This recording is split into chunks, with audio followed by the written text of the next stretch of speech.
Shouldn't you be getting some rest soon?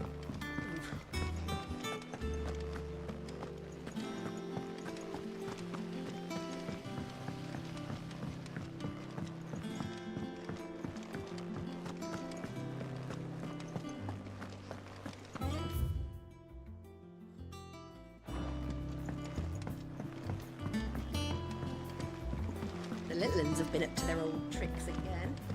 Drawing on the Jill looked white as a sheet when we brought her back.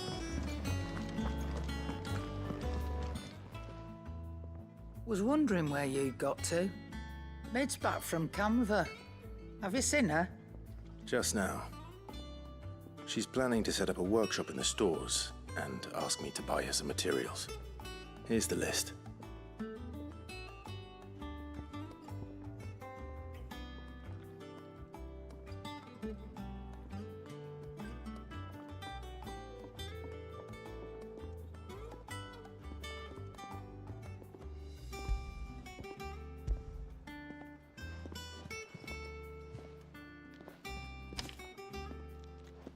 Think you can find everything on there?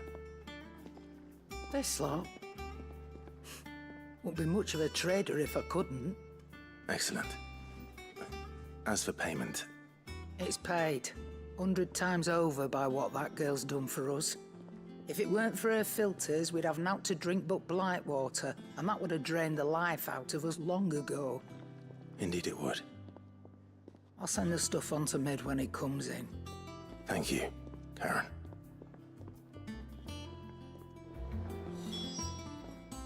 Well, don't just stand there gawping.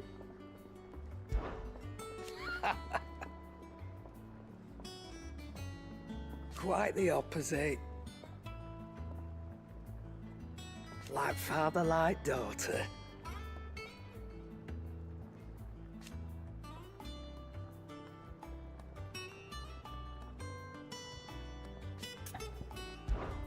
If you're gonna buy something, be quick about it.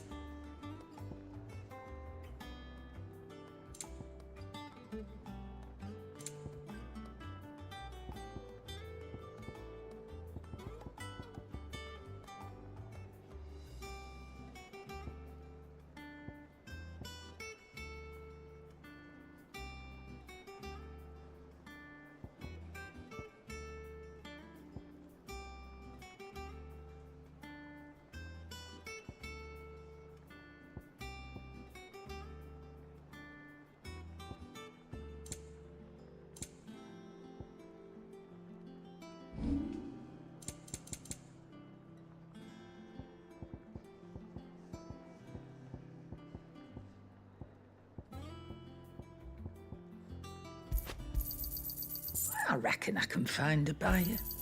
I'll be thankful you got that much. I reckon I can find a buyer. Finished, are you? Ooh, I can't wait to see what Mid's going to build us this time.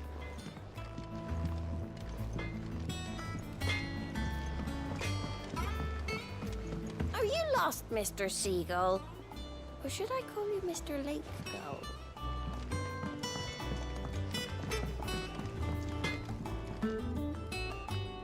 Blackthorn, you busy? What does it look like? I have a commission for you. From Mid. She requires certain tools.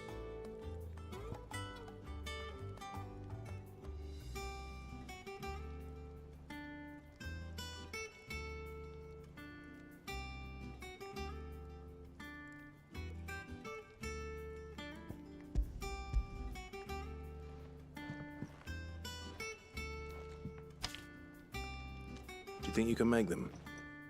Bloody hell. What's she planning to build with this stuff? An airship? I'll see what I can do. Tell her I'll bring them over when I'm done. If I ever am. My thanks. And Mid's, no doubt. That just leaves the carpenter. Let's see if Bardolph's available. Clive. Summer storm, that one.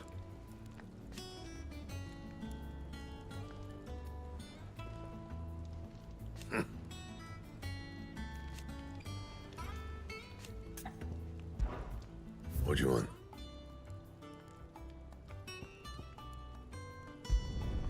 Should last you a good while.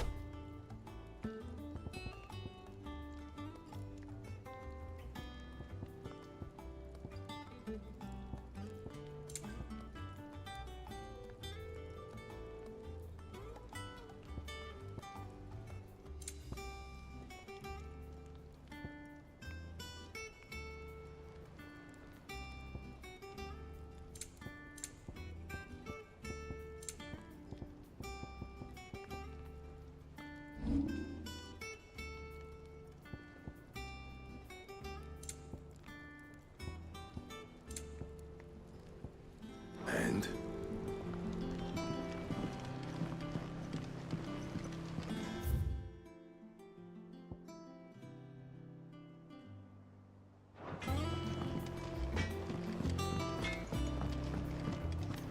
It's all right. Sid has nothing to fear.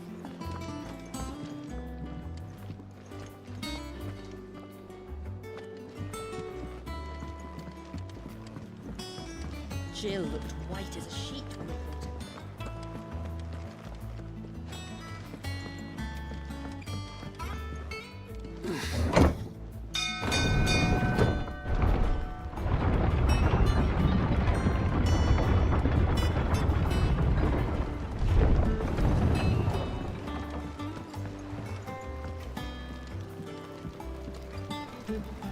Should be enough to keep us going.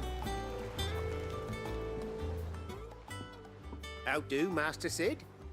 Bardolph. Mid's looking to build a workshop in the storeroom, and she needs the aid of a skilled carpenter. So naturally I thought of you. Well, I'd love to help the young miss however I can. But I'm afraid I got my hands full just keeping this place afloat. There's holes need patching, and if I don't patch them, we'll all of us sink into the mere. I'd gladly spare Mid all the time I have, but the sad truth is, I ain't got none. I see. It don't have to be me, though, does it? What about that other fella? You know, the one over at Martha's Rest. Bernard, was it? That's right. And he is a friend of the cause. I'll ask Martha if she can spare him. Thank you, Bardolph. Least I could do.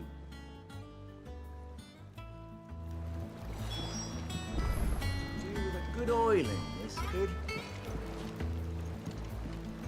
That Bernard's as good a carpenter as you'll find, by all accounts. I reckon my old master would have preferred his work to mine. But we branded can't be beaten on price, can we?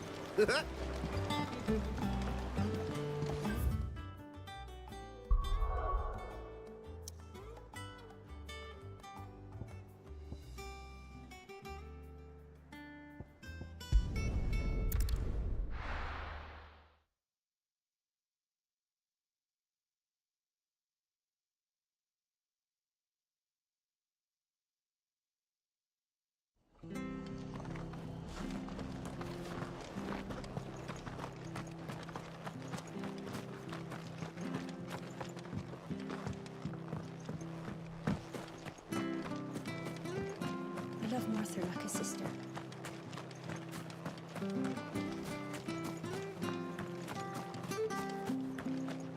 But the Empire have dragoons. And we have each other.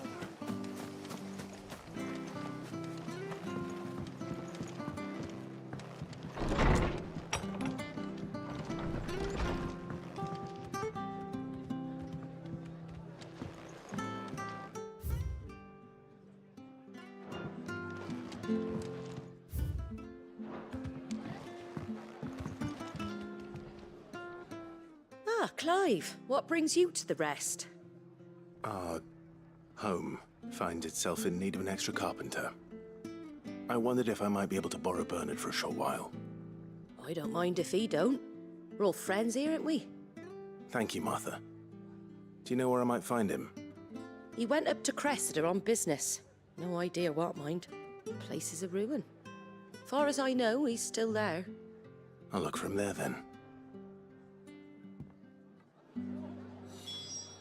Don't ask me what Bernard's doing in Cressida. He'll have his reasons, though, I'm sure.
Hi.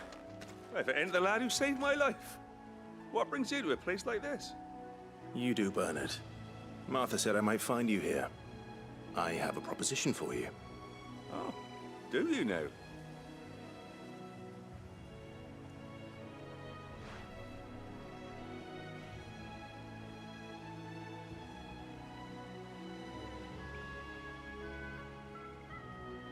Building a workshop, you say? Well, that beats tacking boards to bridges, sure enough. And if Martha didn't mind me being gone a while, then neither do I. You just tell me where you want me. That's the spirit. I couldn't ask a favor, though, could I? Before we go? Of course.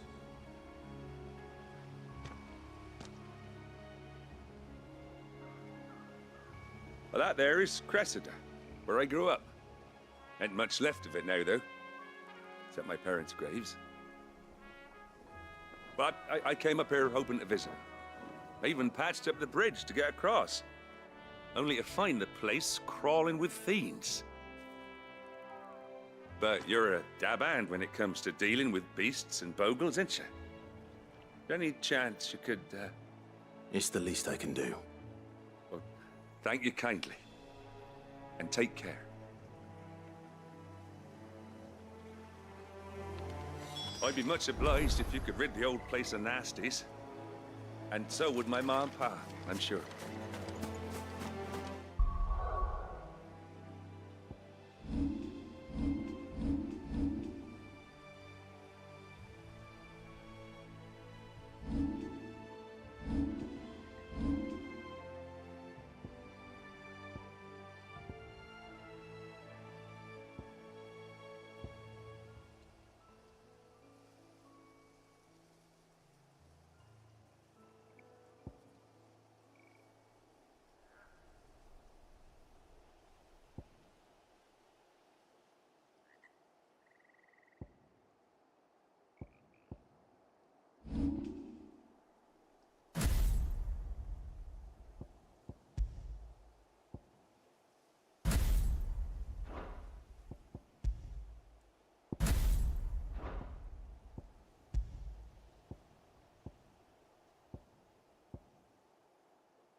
This shouldn't take long.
Nice try.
That should do it.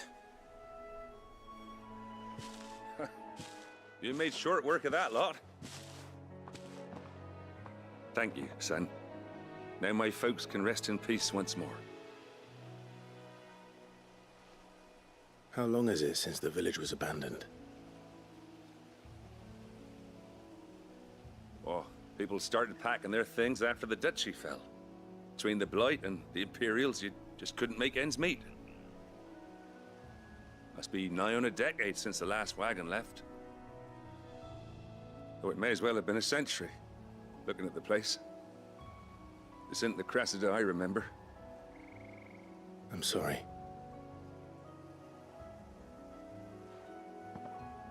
Ah, don't be.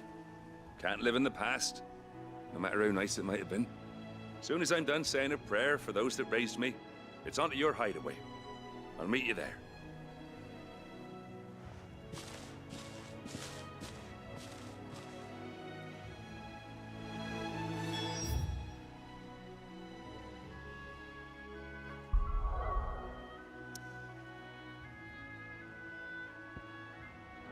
That should take care of Mid's little list. Better head back before she thinks of anything else.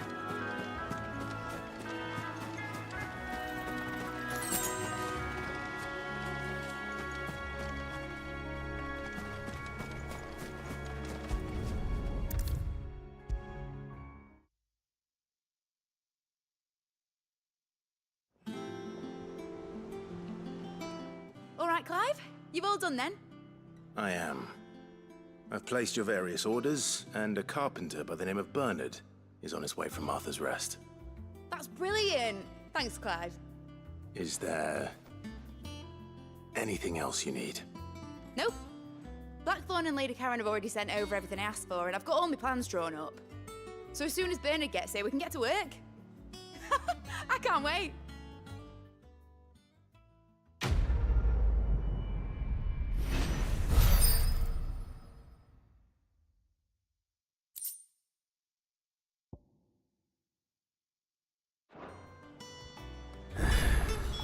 That's my good deed for the day done. Let's see how Jill's faring. Did Bernard say how long he was going to be? I mean, it's fine, but I hope he comes soon.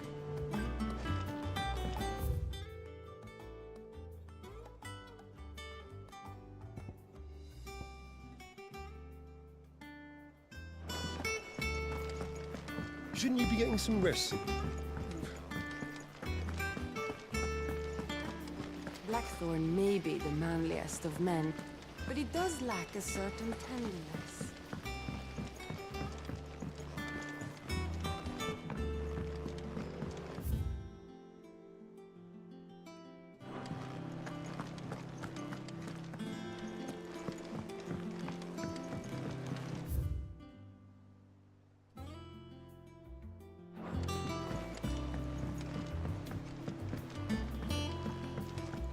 The little ones have been up to their old tricks again.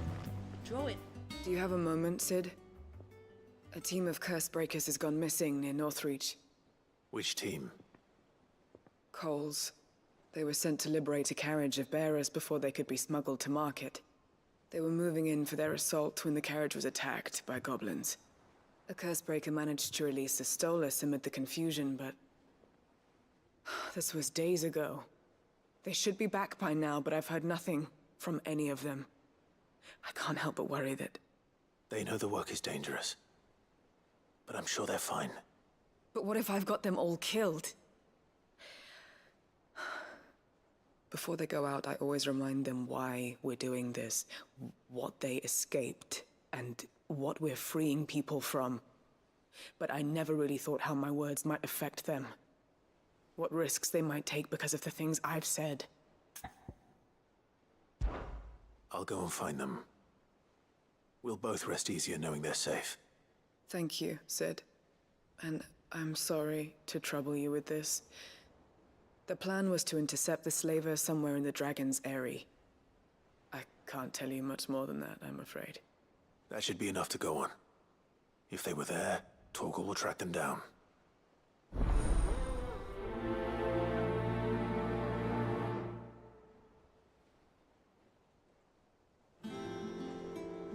We're lucky that Stolas escaped the Dragon's area unscathed.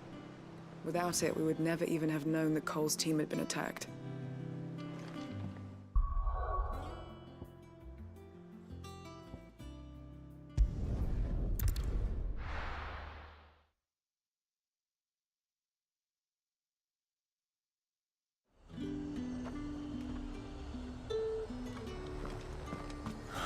Slavers don't even bother with Northreach now that all the highborn fled south. Ready, go? Yeah!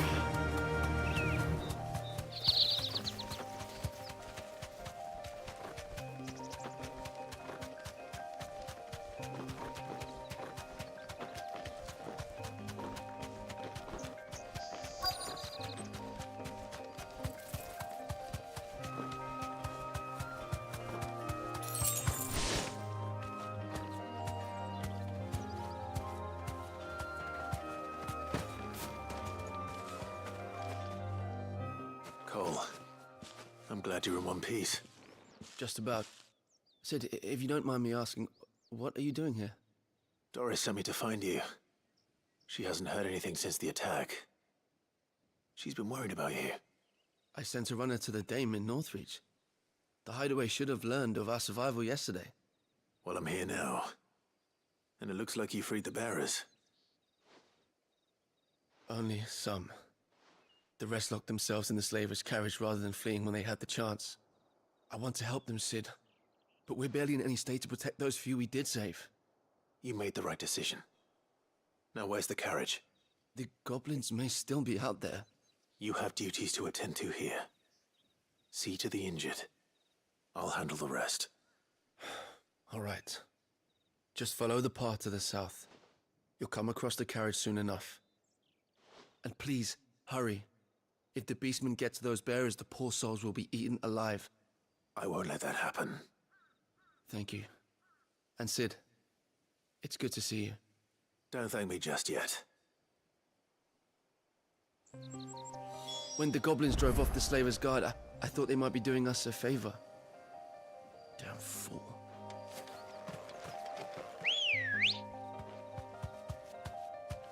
Good girl.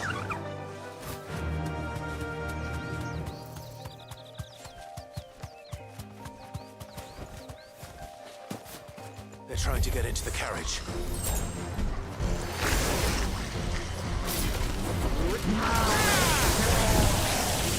Farewell.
Who are you?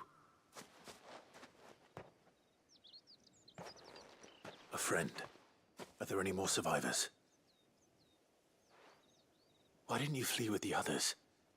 If the goblins had made it through that door, you wouldn't have stood a chance. Why should we run? One miserable death's no worse than another. Perhaps.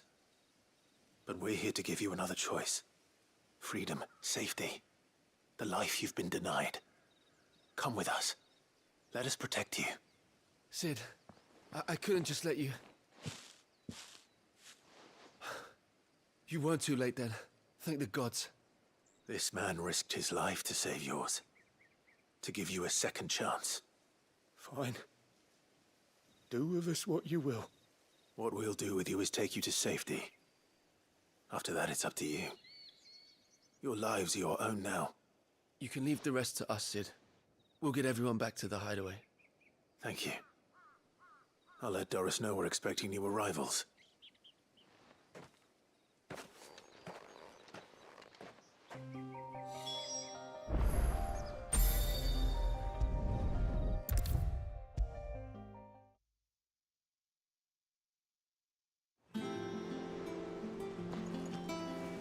Sid, welcome back.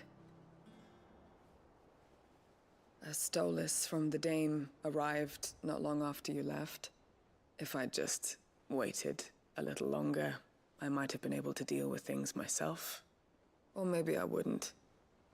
I keep making the wrong decisions. Cole and the others got home safely. You made exactly the right decision. No, I was lucky. I've been tracking that slaver for months, and then I sent Cole and you after them woefully unprepared. What kind of leader sends people into danger without considering all the risks?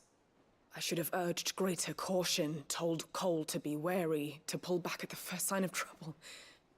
We swore the same oath as you, Doris. It's good to see you safe and well, Cole. I'm sorry. With all due respect, we Cursebreakers don't risk our lives because you commanded of us. We risk them because we believe in our cause. No one with doubts ever joins our ranks. The agony of removing the brand more than sees to that. We all know how much bravery that takes. Cole, I never doubted your courage. Only my ability to see it put to good use. Thank you for your faith in me. I'm not sure I deserve it. I sometimes wonder if I might prefer to risk death alongside the others than ask it of them. But I'm a Cursebreaker. I swore an oath too. I have a role to play, and I must trust that I'm the right one to play it. You will. In time.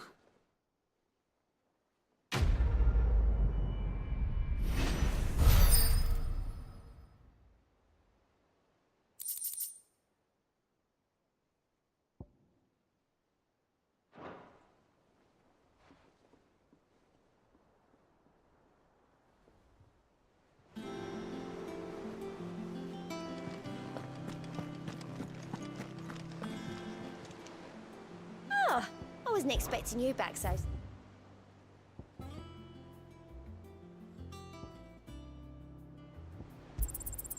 All yours.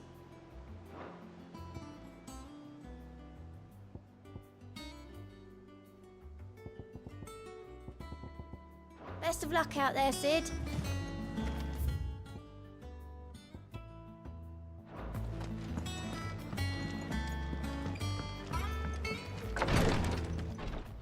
Ah, Clive. Talia.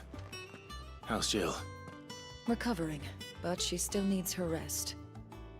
Of course. Take good care of her, won't you? I'll do my best. Oh, Gav was looking for you. He said he had something to show you in the shelves. The shelves.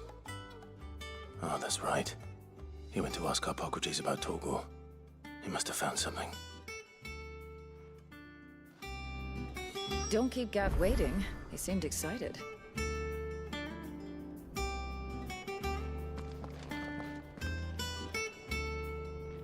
You have the look of a man with the twins upon his shoulders, Rodrigue. Talia has tasked me with removing a Cursebreaker's brand. But it's my first time, and I don't think I can do it. I'm afraid of what happens if I fail. You survived, I know, but near as many die as recover. Is it really worth the risk? You don't need me to answer that. You know full well what we're fighting for. I hope as much as you that one day bearers can walk among others as equals. But until that day, a brand is a burden, and we must lift that burden in order to go undetected.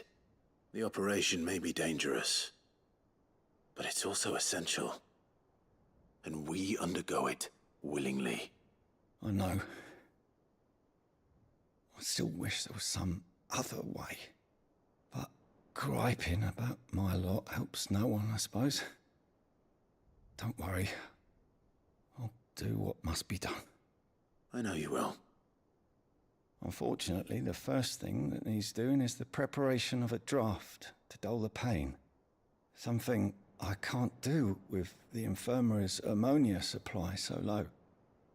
What few leaves we have would barely be enough for removing a splinter, let alone a brand. Just tell me what you need. You'll go? Oh, thank you. No one knows Herblord like Taya, and she swears by ammonia for easing pain. It's simple enough to find, if you know where to look. And fortunately for you, I do. Along the river near the village of Amber over in Rosaria. Just search for the bright blue blossoms.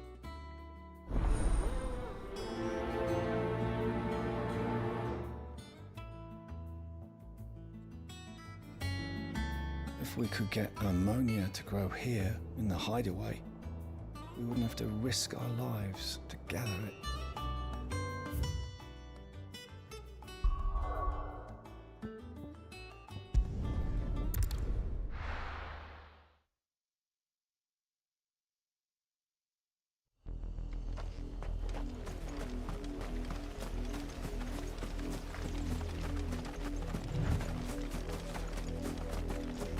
The river was easy enough to find.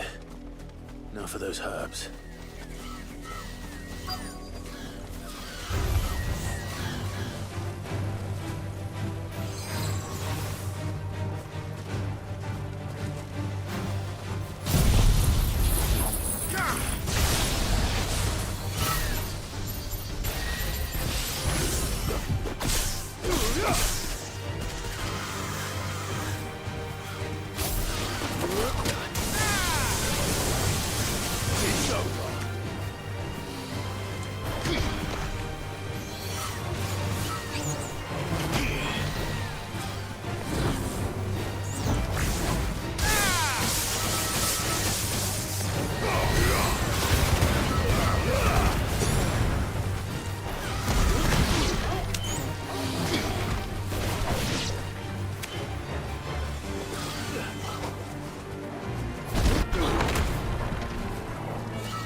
This is the only plant around here with blue flowers.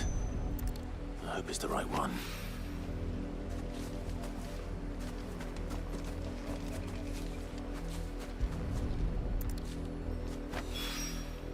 Should be enough to keep the infirmary stocked for a while. Hopefully this will put Rodriguez's mind at ease.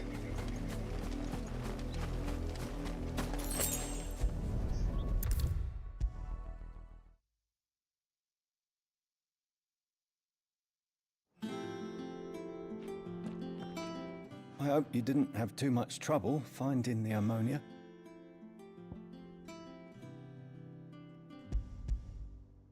Only the usual. Oh, yes. This is it. And more than I was expecting. I dare say the patient won't feel a thing. That is, unless I... You'll do fine. Taya trusts you, which means I trust you. The hideaway would be lost without skilled physicers like yourself. Thank you for the kind words. Truly.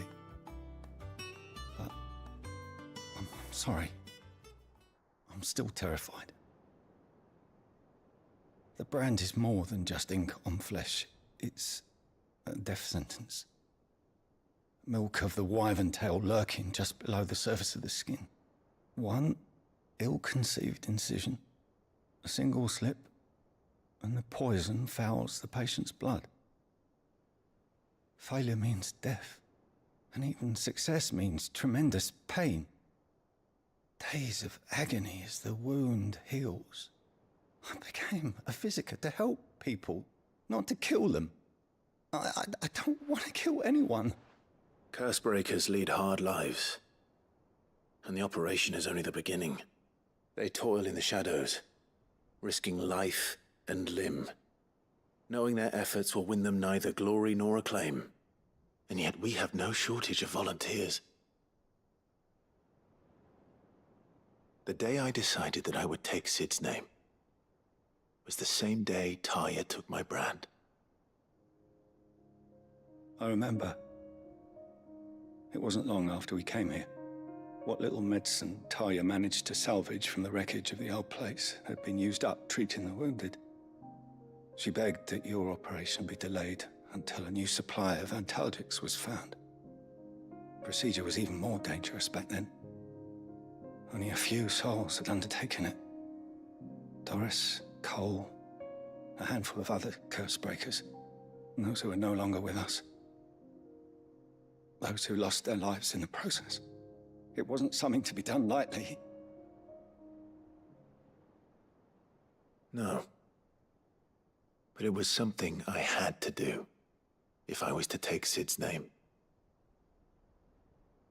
He always led from the front, and never asked anyone to take a risk for his cause that he was unwilling to take himself, even if he knew that it might cost him his life.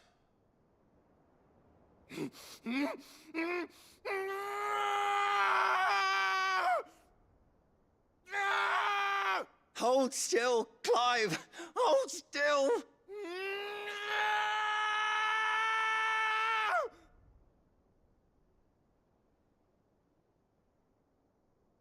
I knew there'd be pain. That I might not survive. And I was afraid. But I also knew that if I didn't overcome that fear, that pain, then I would never be able to call myself Sid. I didn't know. We all want our brands removed. But it's a decision each of us must make for ourselves, on our own terms. Rodriguez, I know your work isn't easy, but neither is going under the knife. Be a shoulder for your patients to lean on. Stay strong for them. You sound like Taya. Do you know what she once told me? It's natural for a patient to feel like they're suffering in solitude. And it's a physiker's duty to see that they don't. Thank you for helping me remember that. I won't falter. Not again.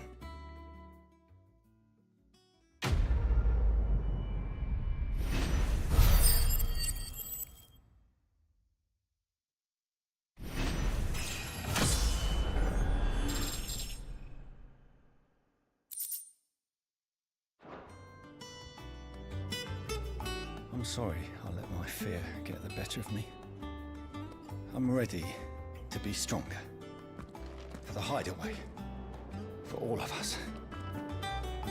Damn the bastard who thought to mix branding ink with the foulest poison known to man. Since then, bearers have only ever had two choices. Court the crystal's curse in service of their masters, or defy the brand and suffer the wyvern's wrath. Either way, It's an agonizing death.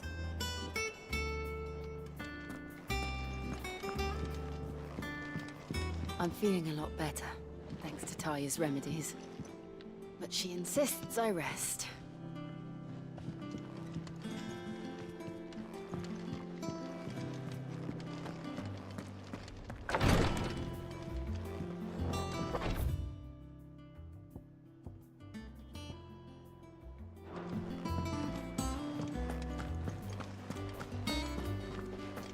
Been doing Mid's bidding, have you? Yeah, she's wrote me in and all. Mammy promised to sweep the old blooming cellar for her.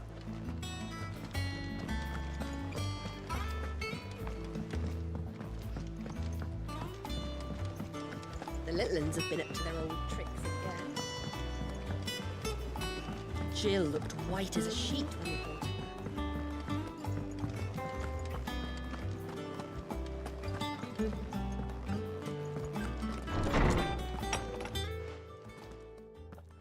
Clive, where have you been?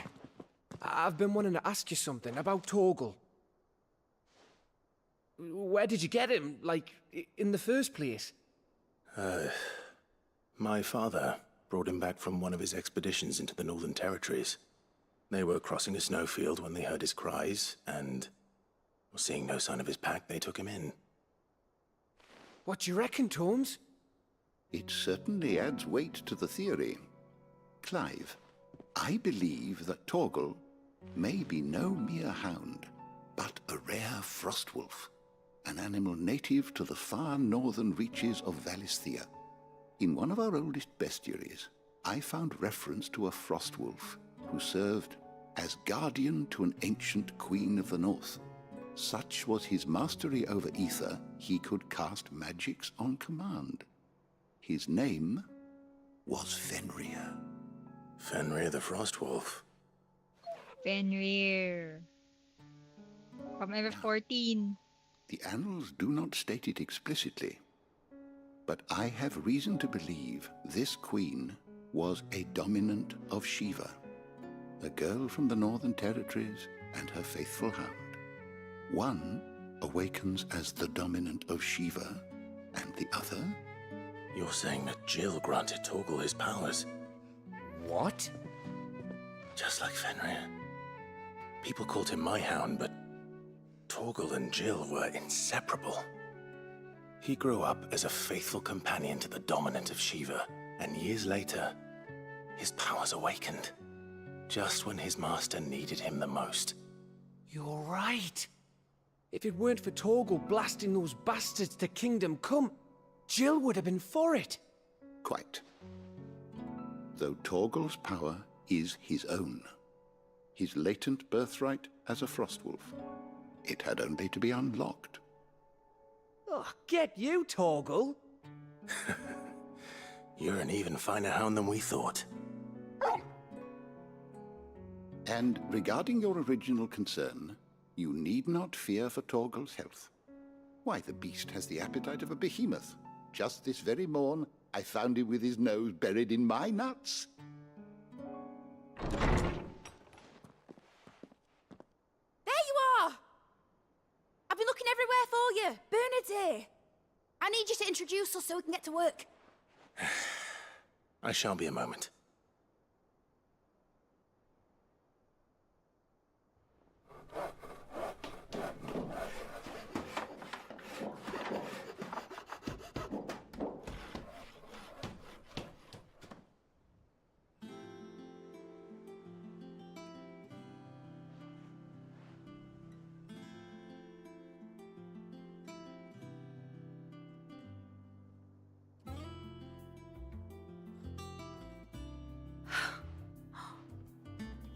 Brilliant. It is. Well, I couldn't have done it without you. You and everyone else. But I promise I'll pay you back. I'm gonna work my fingers to the bone for you lot, starting right now. Just you wait. I'll make wonders like this world's never seen. Then I look forward to seeing them.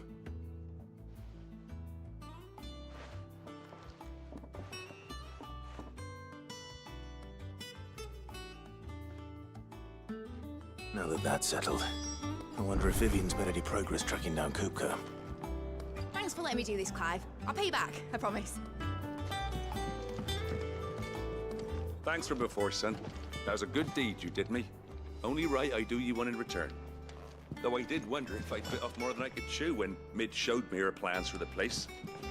If she hadn't been there to tell me what to do, I wouldn't have known where to start.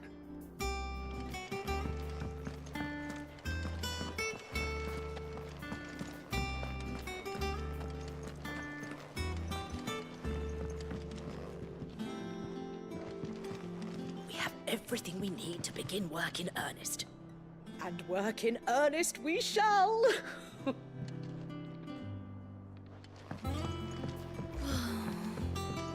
wish Miss Midador would let us help her with her dungeon.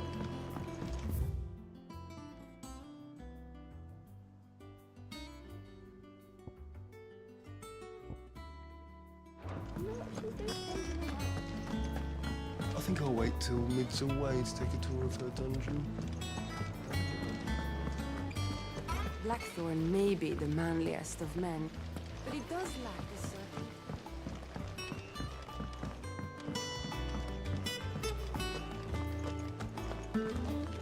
Finally got Mid out of your hair, have you?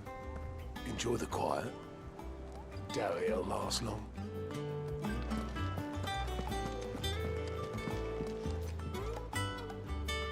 How goes the hunt for Kupka? Largely in circles.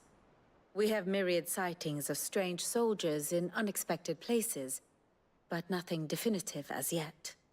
If only we knew for certain by what route he left Rosalith. Well, keep at it. If anyone can piece this puzzle together, it's you. And I'm willing to wait as long as it takes.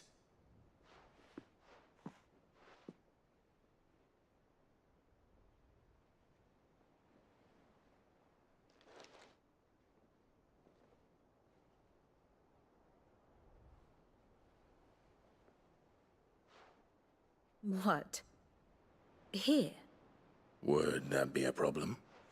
Do you know, Clive? I believe it a mercy that you didn't inherit your father's throne. Your poor people would surely live in fear of you. You have nothing to worry about on that front. I won't be claiming his crown. That is a relief. Clive, have you got a minute? We, have a guest. A guest?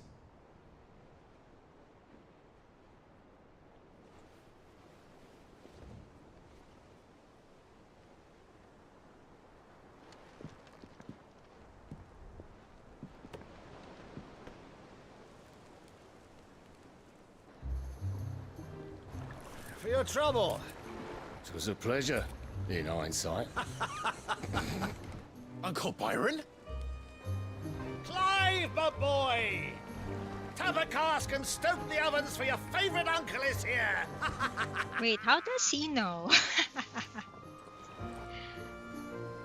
About the hideout.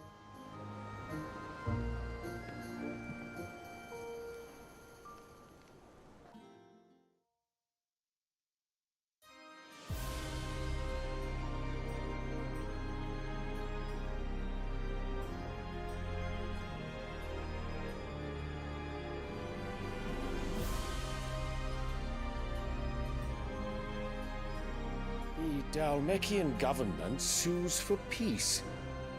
How shall we respond? If they're willing to accept their fault in the matter, I see no reason to refuse them. Still, we must insist on substantial reparations. Twinside stores are not as bottomless as reported. Aye, and we have many more mouths to feed. We shall just have to have the Dalmeks empty their treasuries for us.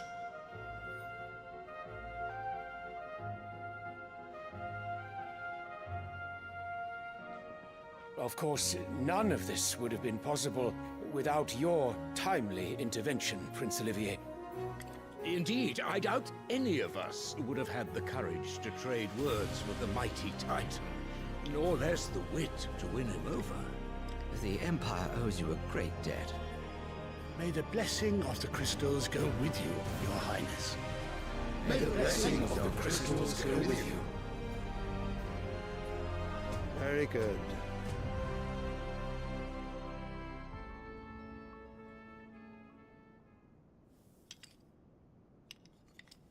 Now, let us come to the question of precisely when the Dalmex will withdraw their troops. Dion's fire could rid us of them in mere moments.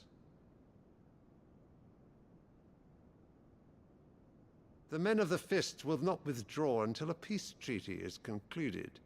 So let us keep the negotiations open, give them time to gather what gold and trinkets they can, and once they deliver that which we demand, what worth is a piece of parchment? Your Radiance, were Prince Dion to take the field, the enemy would surely send their own dominant to meet him. And while His Highness would of course prevail, there would be heavy losses on both. You need not fear Hugo Kupka. He is engaged on the Western Front. Even were the Dalmex to send for him, he would not arrive in time. As much as I would enjoy witnessing a clash between Bahamut and Titan, it is not to be. And what of your subjects, Your Radiance? If the fighting spread to the city proper, the people would bear the brunt of it. There will be losses, it is true. Yet for every citizen who falls, another can be bred. For every home that burns, another can be built. The Empire will live on.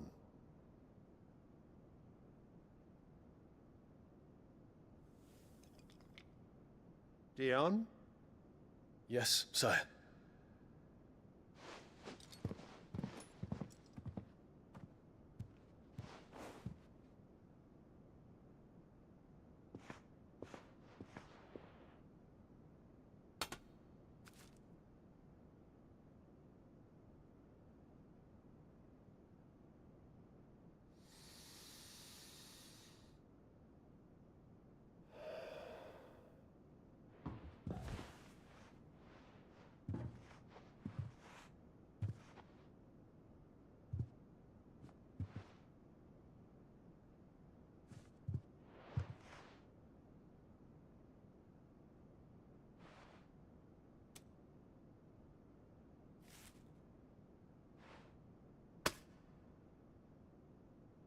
Prepare for battle. But sire... Do not make me repeat myself. Return to your camp and await my orders.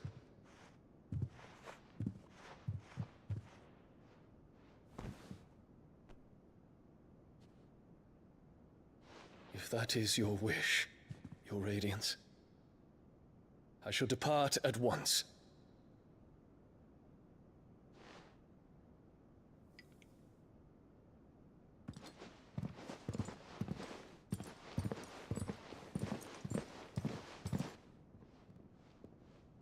May Gregor forgive you.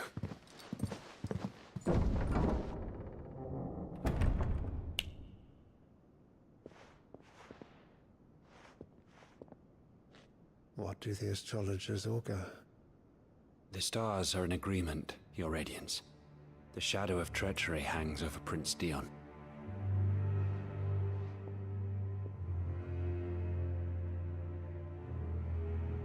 So Annabella's tales were true. You disappoint me, Dion.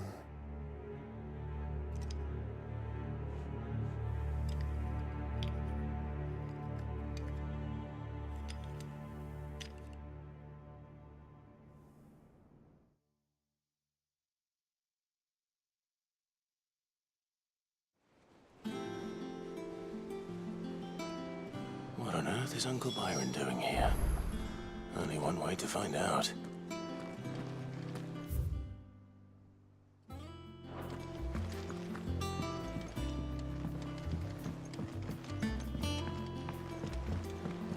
The Litlins have been up to their old It's just one thing after another around here. Going on the deck in this time.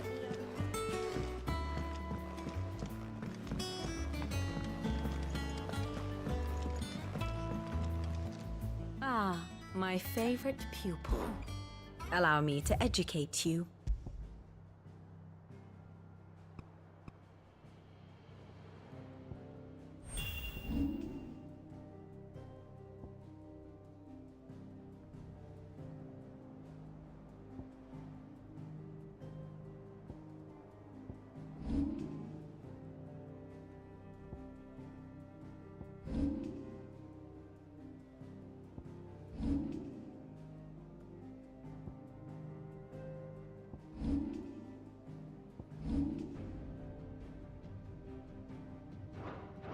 Thus ends today's lesson. And how may I assist you today? We met under curious circumstances.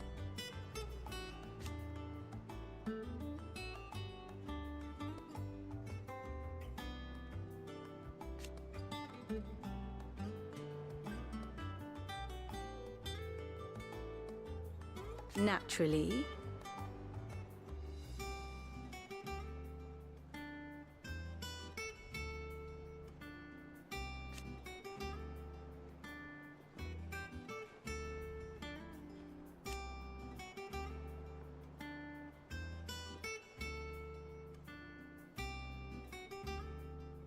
Still.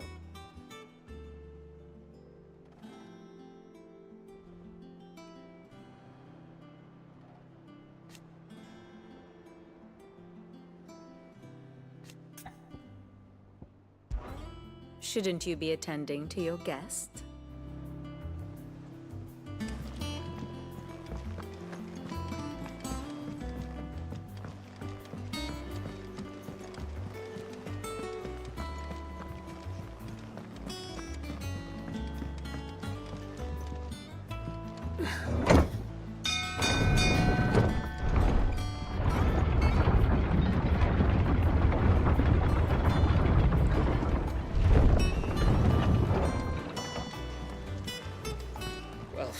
Fuck me. Never thought I'd see the day Lord Byron Rosfield of the Seven High Houses came to tea.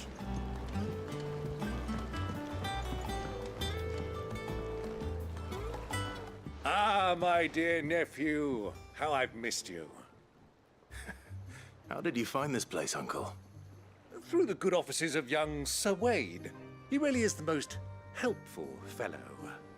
As are you, I hear. The Guardians and those they freed tell the most outlandish tales of your heroics in Rosalith. Which is why I came, to learn the full truth of the matter. Sort the fact from the fiction, so to speak. You were working with the Guardians of the Flame to evacuate the people of Rosalith to Port Isolde. I was, aye. Then I have questions for you. Please, come inside, Uncle. Gladly. You there? There are 2,000 gold talents in those chests. See that they're added to my nephew's coffers, would you? 2,000? Wow.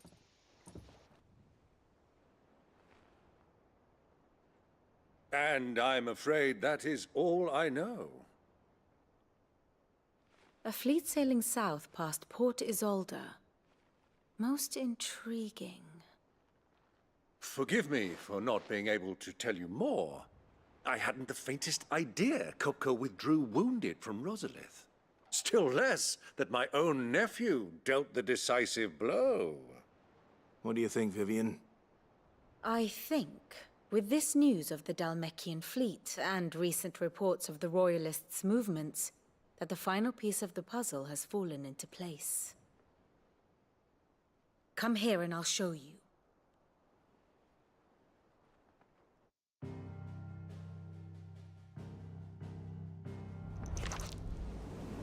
It is known that Kupka's forces entered Rosaria via its unguarded coast.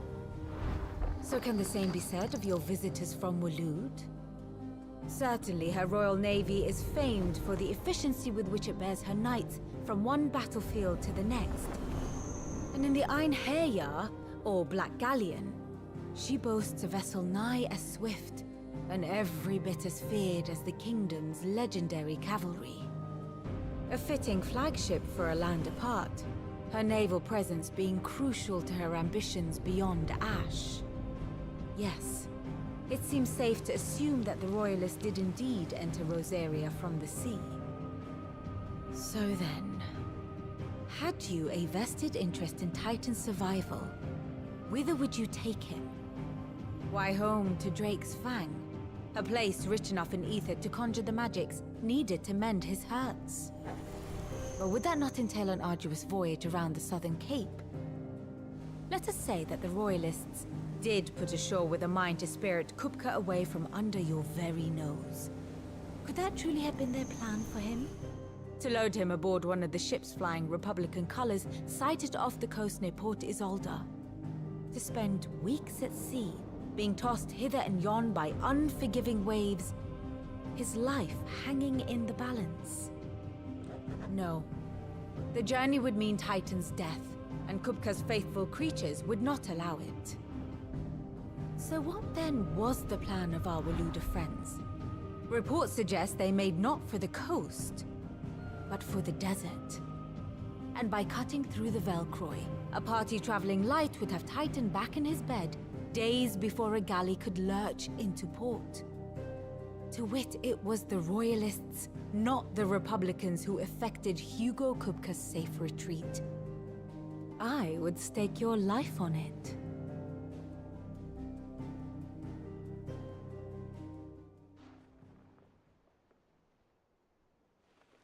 So it was the Waludas who spirited the wretch away.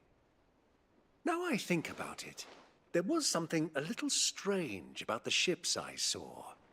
The men seemed almost crestfallen, as if in mourning, as if they believed, or were made to believe, that their master was dead. You have a keen mind, Lord Rosfield. And you have your answer.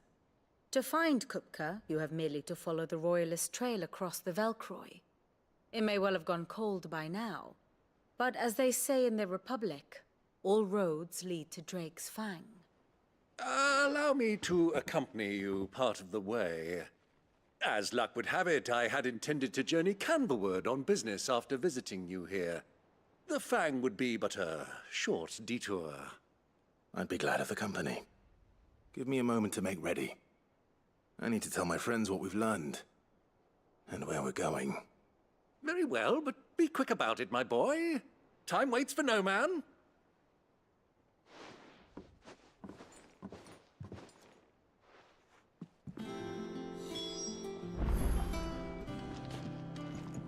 Ah, my favorite pupil. Lord Byron Rosfield. I heard tell.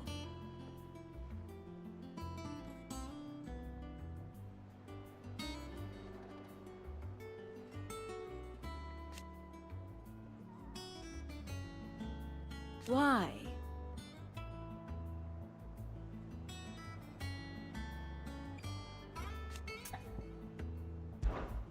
What is it that you wish to learn? Here's the latest information I have.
good. Mid's finished outfitting her little workshop, I hear. With a little help from Sid, of course. Of course. Our new leader's no better at resisting her wheedling than the old one was.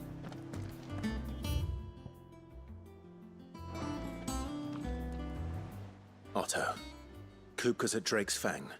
I'll be leaving before sunset. You're not going in there alone, are you? Don't worry. I'm not going there to destroy the Mother Crystal. All I'm after is Kupka's head. I won't risk any more than I have to. I promise. The Lanza and the Fang are all Kupka's personal fiefdom. You have any trouble on the way, you ask for Rosina Dalamil. Some call her the Desert Hare. Who is she? An old associate of Sid's. And only Sid's. All I know is the name, and that they used to meet at the Dalamil Inn. We've heard nothing from her since he died. But I'm thinking maybe the new Sid might be able to bring her back into the fold. Thanks. I'll keep that in mind. So, what about your uncle? I mean, he's welcome to stay, but... Don't look so worried. He'll be coming with me. Thank fuck for that. Gav, Otto, I'm leaving you two in charge. You can count on us. I heard they called Rosina the Desert Hare on account of how little escapes her ears. That and her habit of bolting at the first sign of danger. But if she knew Sid was looking for her, she might just be tempted back out of her burrow. What's wrong, Gav? It's this gold your uncle gave us. Are you sure it's all right for us to take it? My uncle isn't easily refused. Especially where dispersing his wealth is concerned. But 2,000 talents? I don't even know how much that is in Gil. It's the price of a quayside mansion in the Crystalline Dominion. He sold one to fund our endeavor. He was hoping to part with it anyway, what with war brewing in the region. And, luckily for him, a Sambraquan noble was willing to pay over the odds for a foothold in the Holy Emperor's neighborhood. But still, 2,000 talents? I mean, is it normal for nobles to give away that kind of money? It's normal for my uncle. Fuck me. Oh, the other half live, eh? Well, now that we've got a few gil to rub together, do you think it'd be all right if I splashed out on a few bottles of Lost Wing's finest? Here, leave some for the rest of us, Otto. If he's filling his cellar, I'm filling our larder, starting with a barrel of the best salt-cured northern salmon. I'll leave you to decide how best to use it. Just don't spend all at once, all right? I've never seen a crate full of gil before, let alone two. Your uncle certainly knows how to make an entrance.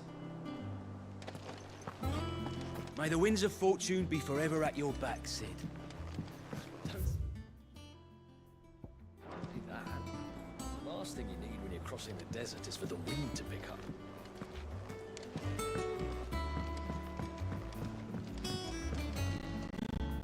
All right, Uncle.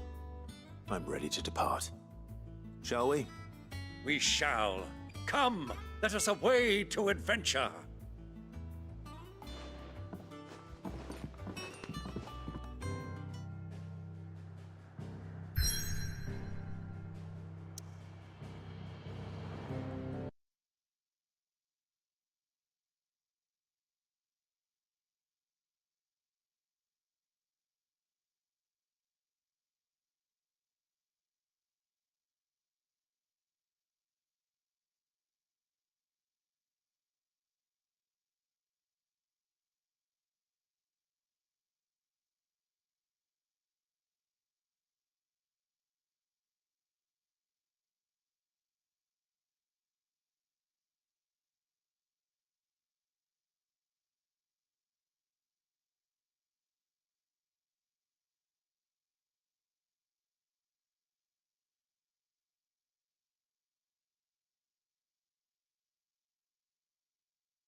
I was a young man when last I walked this path.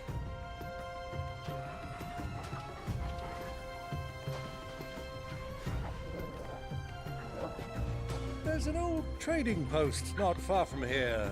The road to Drake's Fang leads through it. The trading post it is.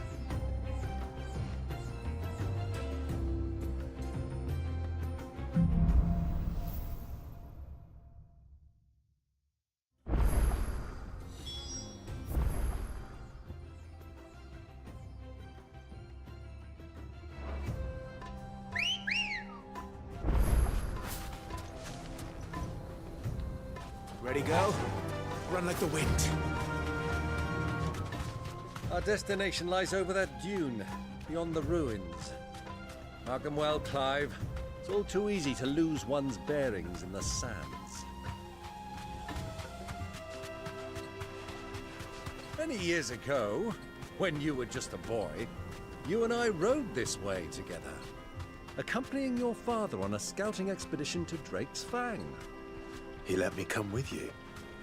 I'm not surprised you don't remember. It was just before Joshua was born. You were so eager to be there when your brother arrived that you whipped your chocobo too hard on the journey home and fell from the saddle. I shall never forget how Elwyn fussed over you as you sat in the sand, bawling like a babe.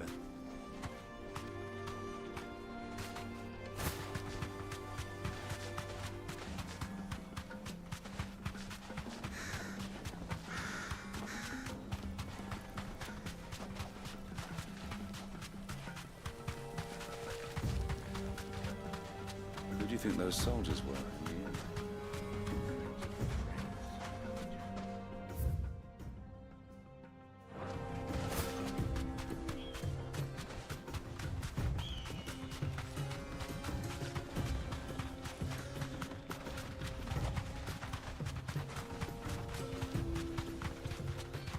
Ah, there she is. The good old Dalamil Inn. Do you know, this heat has given me quite a thirst. Quick drink before we press on?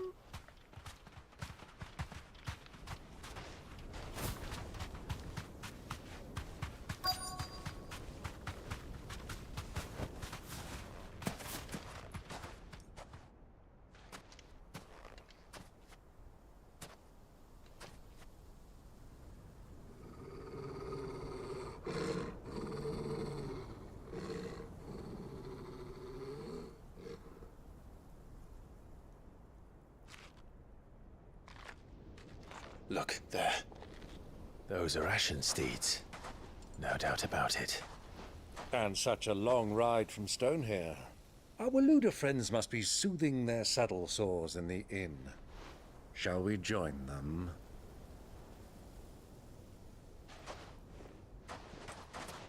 Run along and play now, Torgal. Dogs aren't allowed inside.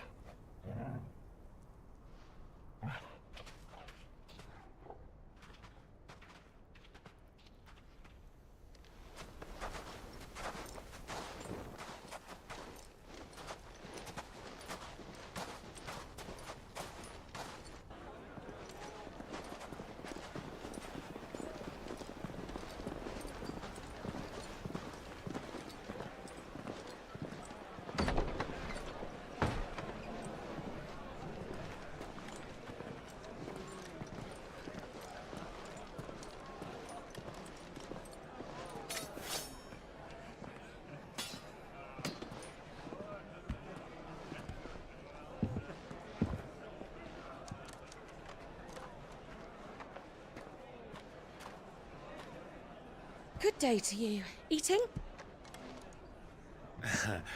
Sorry about my pal. He only talks when his mouth's full. What do you recommend? Well, if you're after something light, we do a fine chocobo soup with lentils and honey. 2 bowls of that, then. An ale. Right you are. Hey, go! Coming! Your pal? Would you rather be my squire?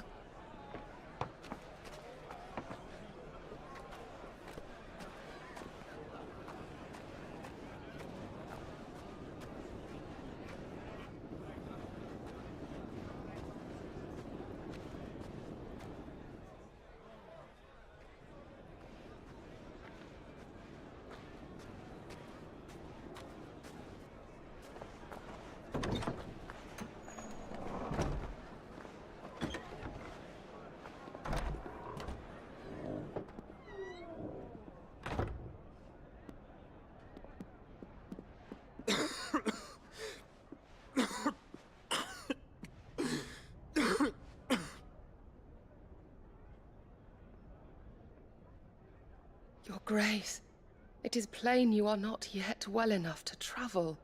If you would only let me take you to someone who can better attend to your ills. No, we must press on. Prince Dion has returned to his camp and will soon depart for the front. I must speak with him at all costs. Miss this chance and I may never get another. You do understand that? Yes, Your Grace. But you must at least agree to take your medicine. I'll fetch you some water.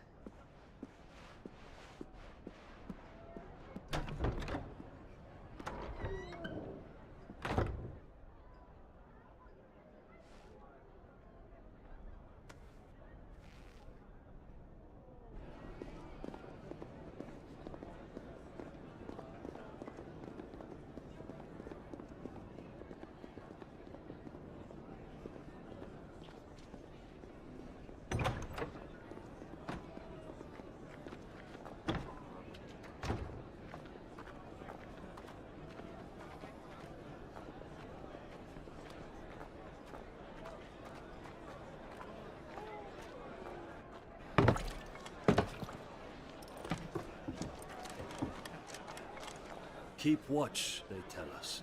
But all I see is sand. I hear they got our guest back to the Fang without any trouble. We'll be leaving soon enough. Why the Lord Commander dragged us all this way just to save that blockhead skin, I'll never know. Dominant or not, he's a bloody idiot. That'll be Cooker, then. Well, let's get this down us. We've a long way to go.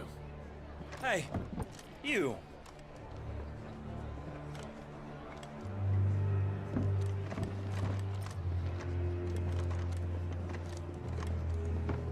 Uncle? Sorry.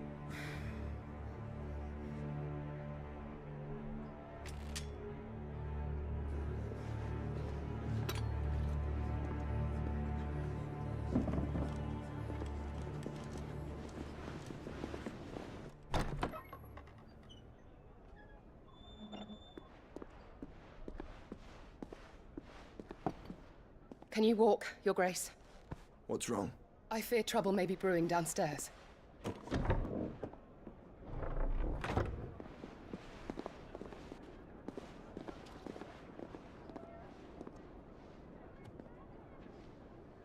You two are travelers, are you not? Me and my companions are strangers here.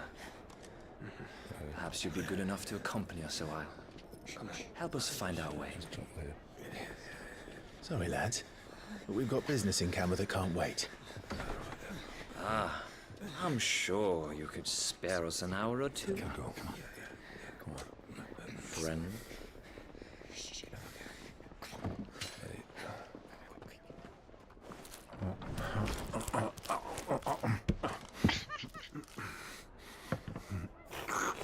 Let all that food go to waste.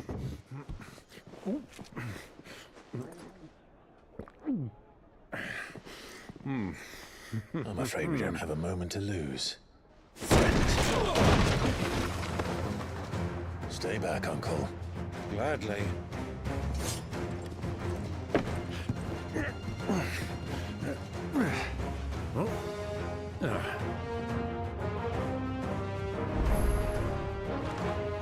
It's the outlaw! Take him! Try it.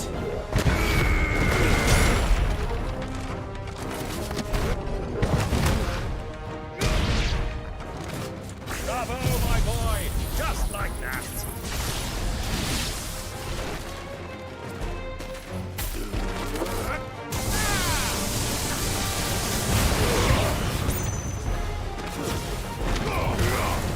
So far from home.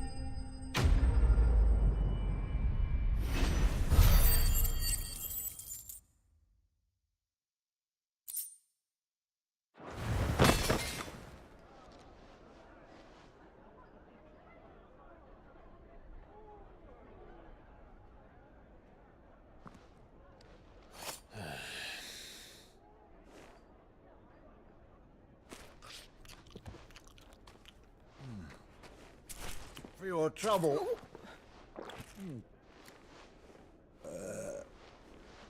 Word of advice, miss. That soup could do with a touch more salt.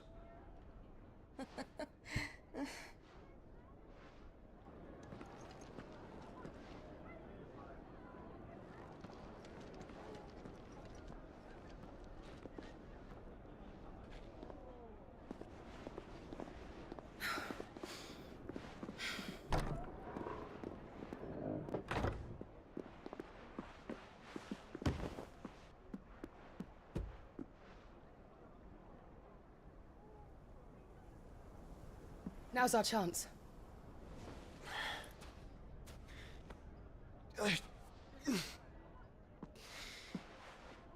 Your Grace?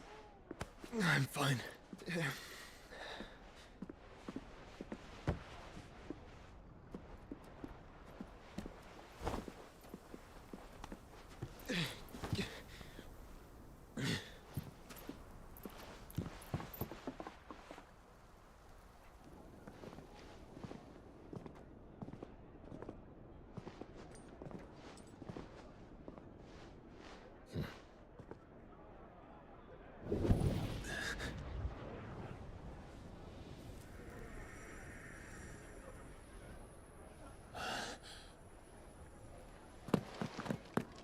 Clive?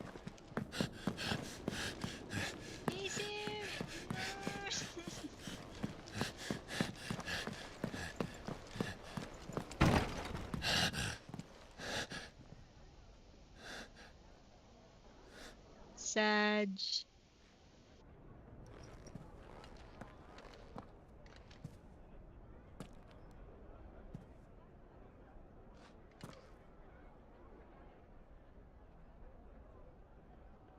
If the carrots at the plate.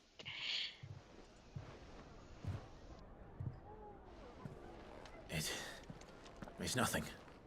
Let's go.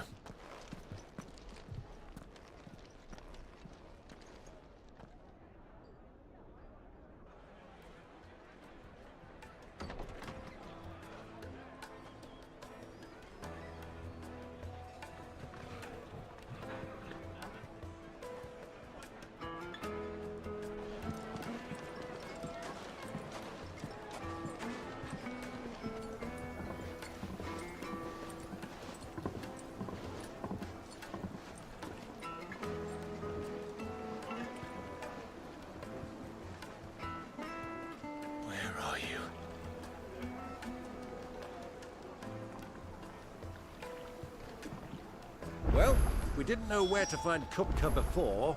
We do now. The Royalists said it themselves.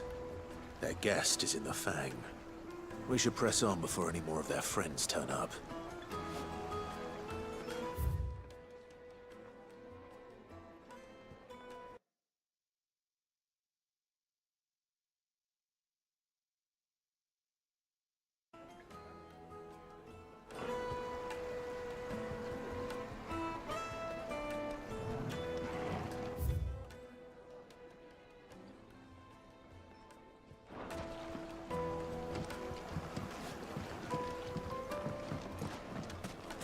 Plates and pots!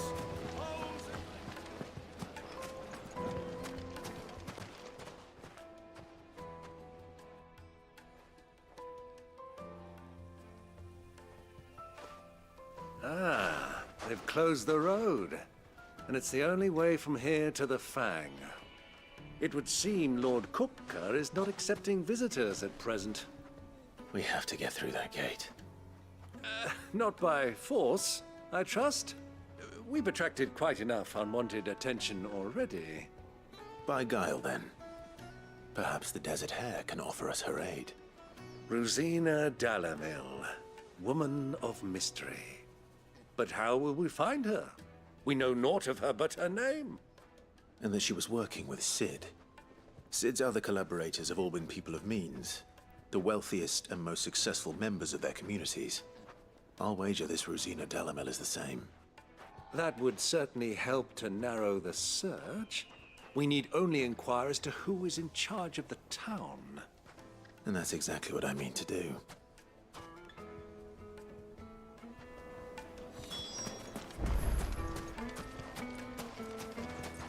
Light it for Gilbert's sake.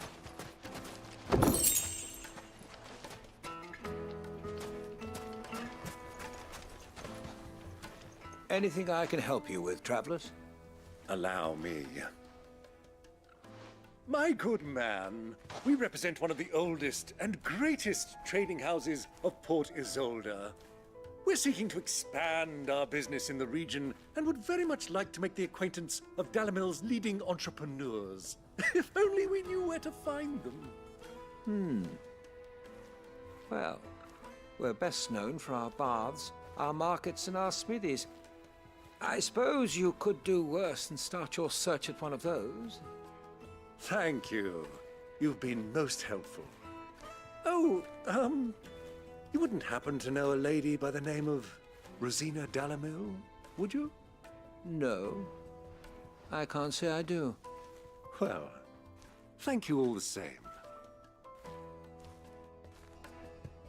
Dalamil is famous for its spas, its markets, and its smithies. Somebody at one of those might be able to help you. Fucking men of the wrong. Anytime they pull their snouts out of cookers' troughs when they want to lord it over us.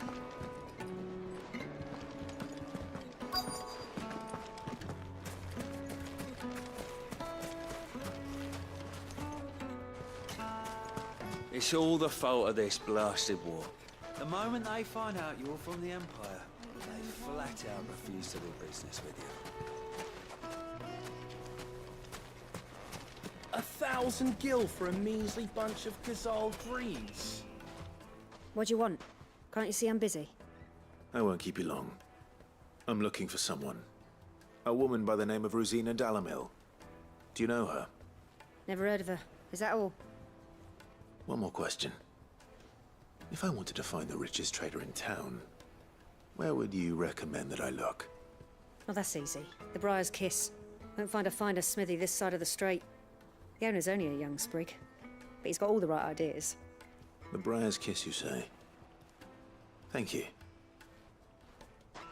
I doubt this young sprig is the person we're looking for. You said Sid's contact was likely to be an influential sort. Influence comes with age and experience. Believe you me. That boy at the Briar's Kiss is a real talent.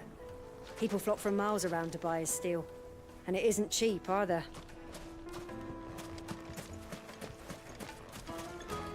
Light it for Gilbert's sake. Looks like we won't be getting back to Drake's family until... Well, it's not that we've got a reason to. Whatever this emergency is, they've shut down.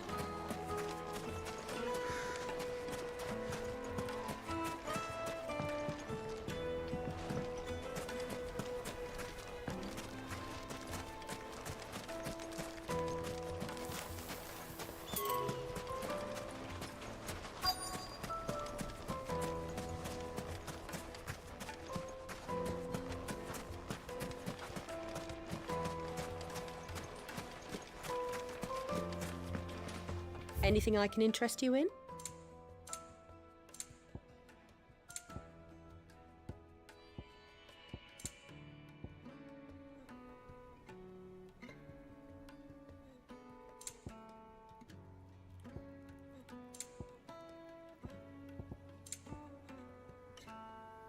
Thank you for your custom.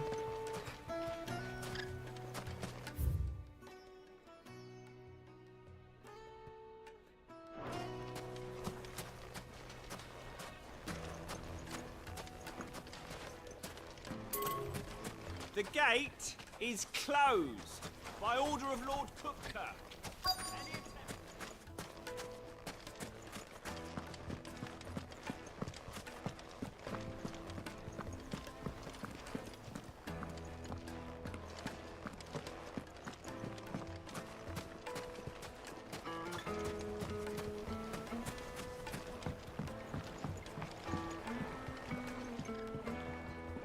Can I help you? Yes, I'm looking for a woman by the name of Rosina Dalamil. A long-standing pillar of your community, I believe, from old trading stock. Then you should ask further. He's been here for years. Knows the place and its people like the back of his hand. And he's in with all the old merchant families. Try the baths. That's where you'll usually find him. Thank you kindly. Ask for Ferda at the baths. If this woman you're looking for is still around, you'll know where to find her. Well, it sounds like we have our man. Perhaps. Let's go and find out exactly what this Ferda knows. Wheat incense, wax candle. Excuse me. Are you Ferda? I am. Can I help you, travelers?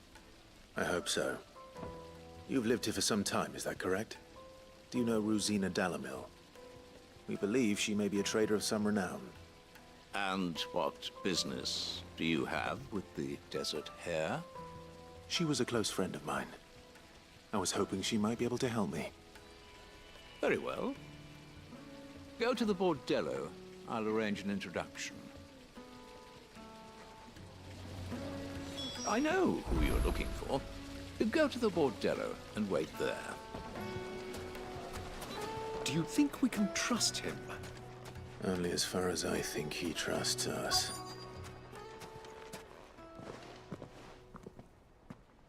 It's a So trap. you're the ones who've been sniffing around. I beg your pardon? And yep. Don't play the fool. Stick your nose in our business and you're likely to lose it.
Farewell.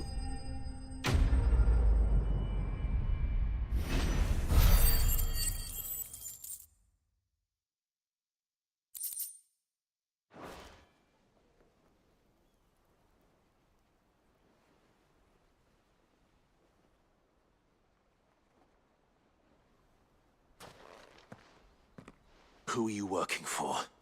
Him or her? Him. The boss. He wanted us to test you. Though one could hardly call that a test. Lord Ferda? Look what the cat dragged in. Your skill with the blade is rare indeed, my lord. A fitting talent for an outlaw. You know who I am. So what now? Call in the Men of the Rock and collect the bounty? That isn't my decision to make. Our work is done. Take him to meet his precious Rosina. She will be interested to make his acquaintance. Yes, my lord. To the Lock of Leisure, then. To the Lock of Leisure.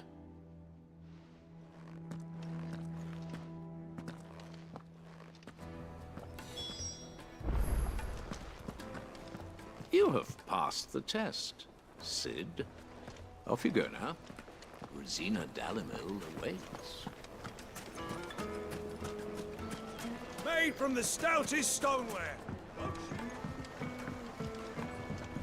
Fresh bread, warm from the oven. The most fragrant herbs and My carpets.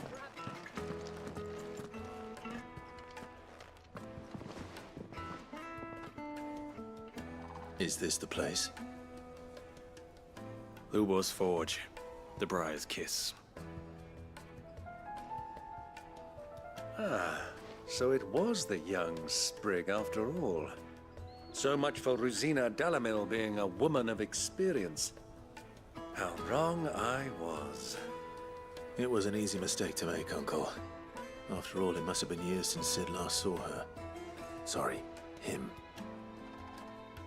Whoever this Lubor truly is, he's clearly a man of means.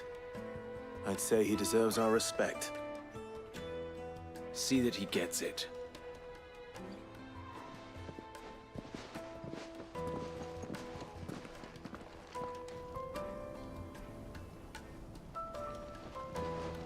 Lubor, Lord Furder told me to bring them to you.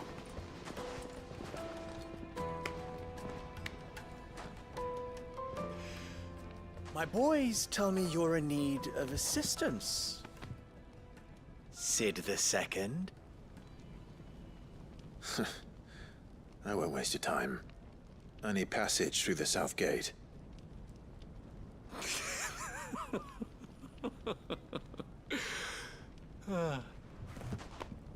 Tell me, what do you think is a merchant's most important commodity?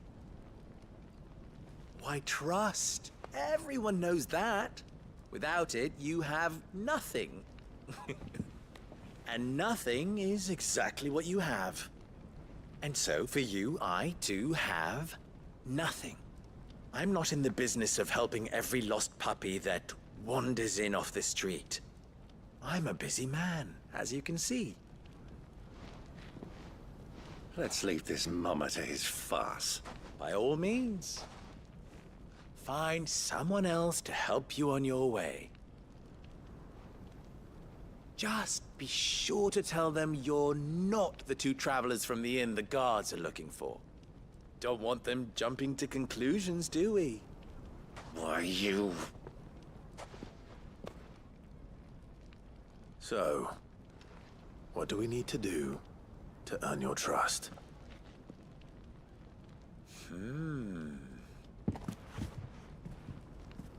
I like this one. Willing to do whatever it takes to get what he wants. Ha! Men like you have a special place in my heart. Why, you ask? Because they get me what I want. Always. Fine. So what do you want? Don't tell me you're going to listen to this swaggering scruff! We might as well hear him out. It's only natural that an ally of Sid's would seek assurances of strangers. Assuming he is an ally, of course. 5 years ago, he would have still been a boy. And yet even then I had more good sense than a man, 5 times my age? But enough of the pleasantries. We were speaking of what I want. I want you to put an end to the trouble in Dalamil. Return to me when you have done so, and you shall have my aid. Until then, I bid you good day. What trouble? If you're going to give us orders, be clear about them, damn you! Manners, Greybeard. One catches more damselflies with honey than with vinegar. What did you call me? My apologies. A word of advice in recompense. Follow the crystals. Oh, but that was 3. Oh, I'm making this too easy for you. Ha! It will be easy. Solving his little riddle should be like dealing with him. Child's play. Let us divide our forces, Clive. I'd rather not drag this parlor game on any longer than we need to. All right. Good luck, Uncle.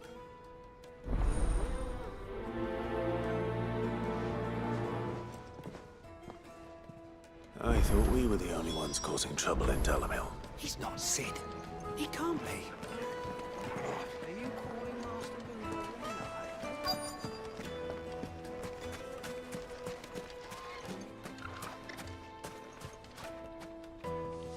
Do you have a moment? Depends what for. Just a question. Dalamil seems to be thriving compared to the other villages I came through on the way. Is there a reason for that? Well, we're a stone's throw from Drake's Fang for one. The soldiers guarding the mother crystal and the shipments need a place to spend their hard-earned gil. The men of the rock throw their money about like there's no tomorrow. Is that so? Well, thank you. Don't let me keep you from your work any longer. The men of the rock are Lord Cook's private guard. He must be a generous man. The amount they spend when they come calling.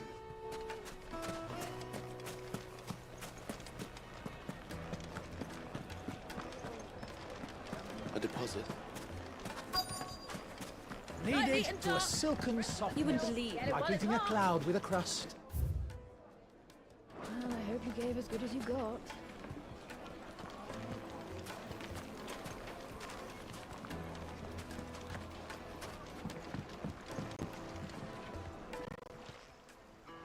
What can I do for you, soldier? Need that sword polishing? I'm not a soldier. Oh, then be off with you. I serve the men of the rock and the men of the rock only. You have an agreement with them? Don't be stupid. I just know which side my bread is buttered. I don't want to be stuck under some pauper when they come knocking, with pockets deeper than Zemeckis and an urge to empty them. No, just leave, will you? Before you scare them off.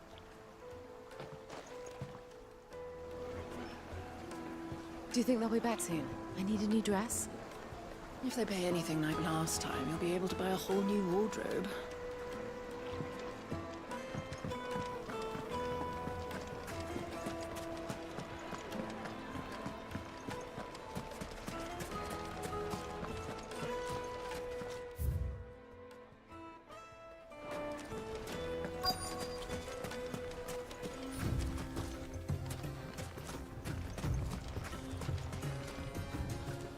Excuse me. Is it true there's been trouble with crystals of late? You've heard, then? I've heard rumors. Damn thieves. Pilfering the crystals that were meant to fill our cups and light our stoves. Us common folk have hardly had a shard to share between us these last few moons. And it isn't as if we can buy them on the black market either.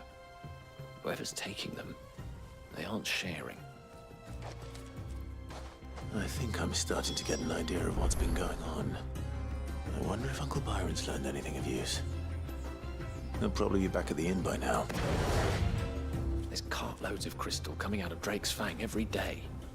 Meanwhile, we're all having to get by with half-spent shards. Someone's siphoning it off.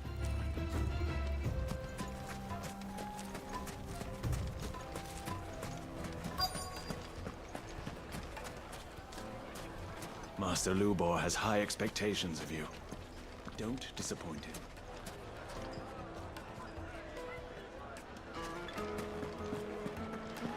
The finest fabric! Take a sniff, good sir. Be transported.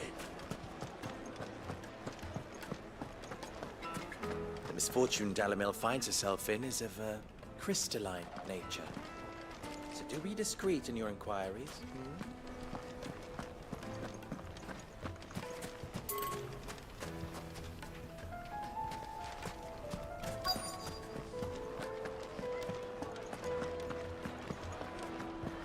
What was all that crashing and banging about before?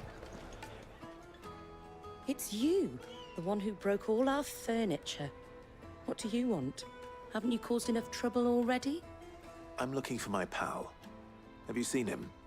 The gentleman who was with you? Yes, he's upstairs, but...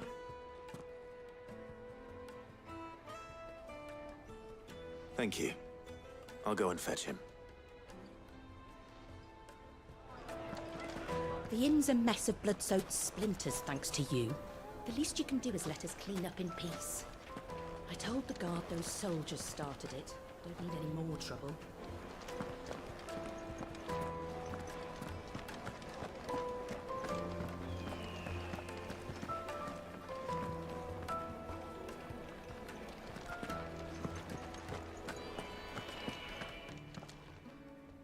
Huh?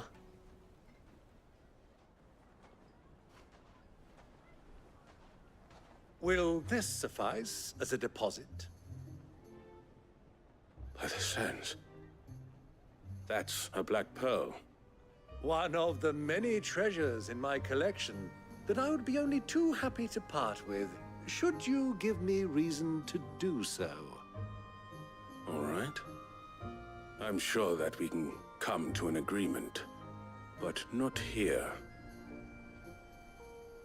Bribery. What are you doing, Uncle?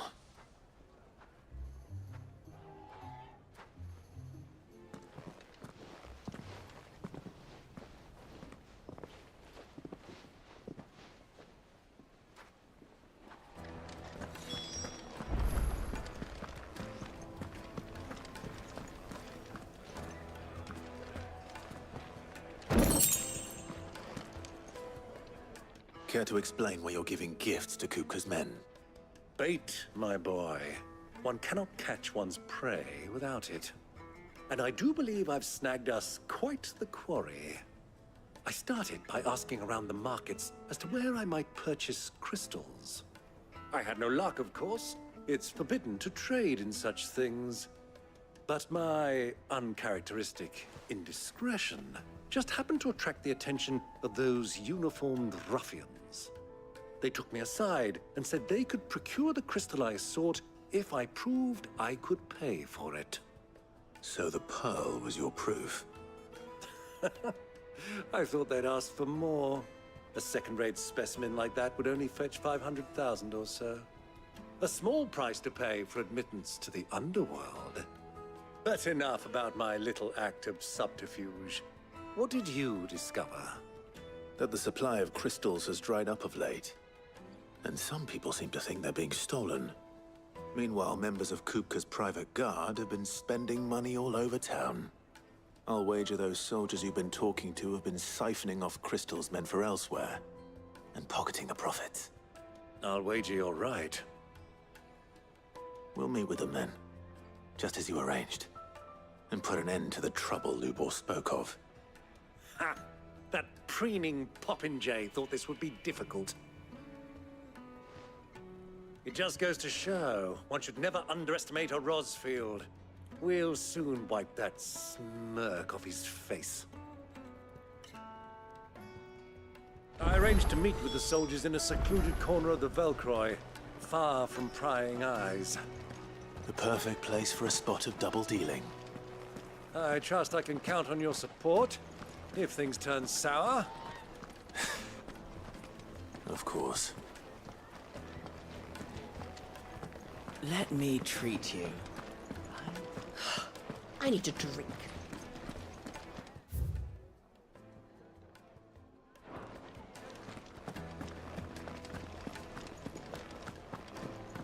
Fucking men of the wrong. Anytime they pull their snouts out of Kupka's trophies. 1,000 gil for a measly bunch of Gazal breeds.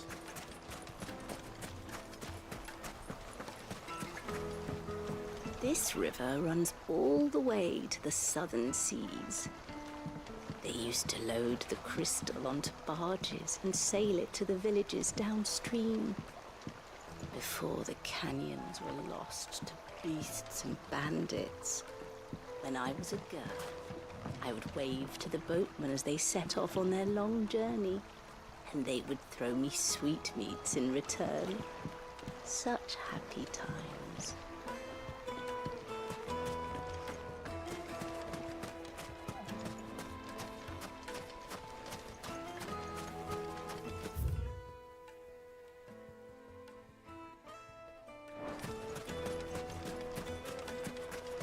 Won't you come and play, handsome?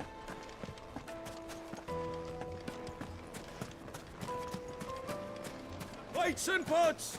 Hose and weights. Do you think they'll be back soon? I need a new dress. Fresh bread. The warm from juiciest the meat oven. for grills. It would make a fine gift.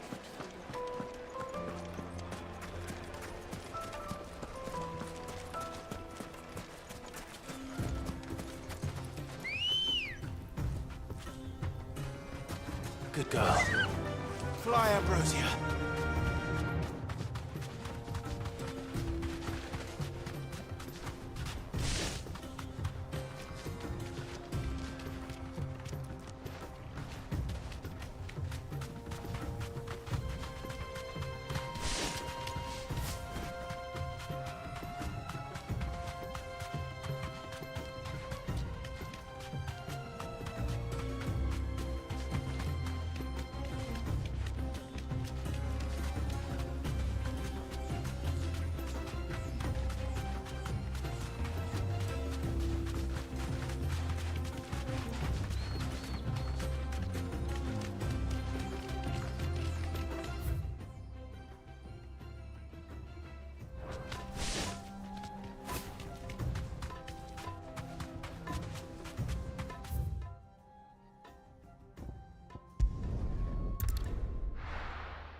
Why is the tavern shut?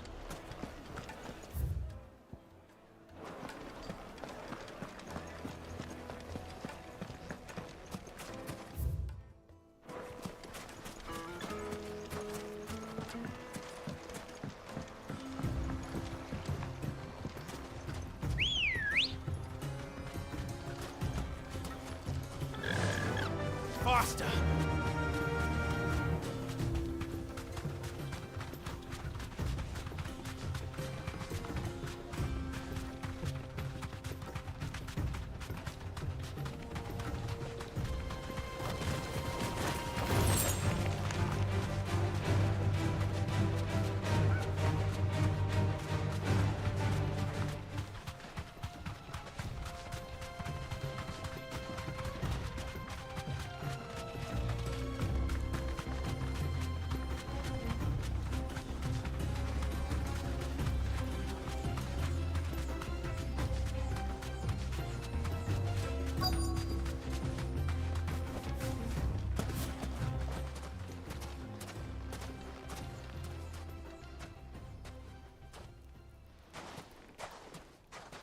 I'll take it from here.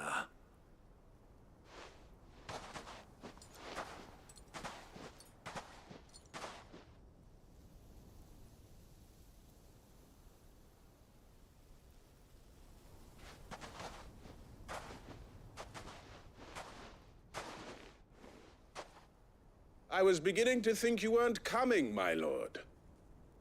You've brought your contribution? All the silver and stones I could scrape together at such short notice? You brought the whole 500 talents. That was the price we agreed upon, yes? If you've no objections, I'd like to see the crystal. Of course. Right this way, my lord.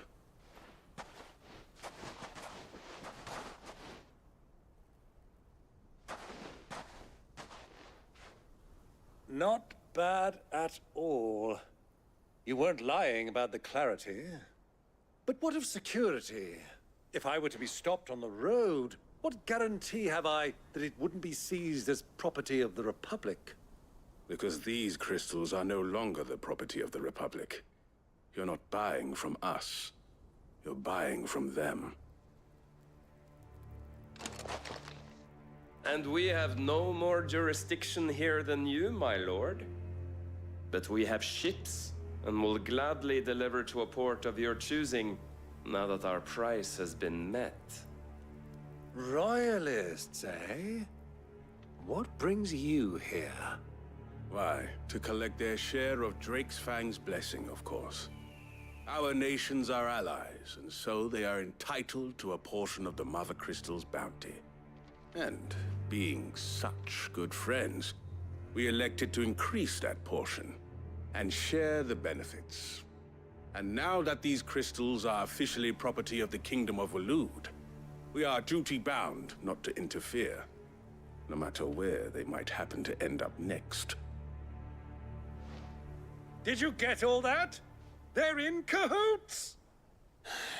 So it would seem. My lord, what is the meaning of this? Double-crossing dogs. They're not here to do business. Kill them. Kill them both!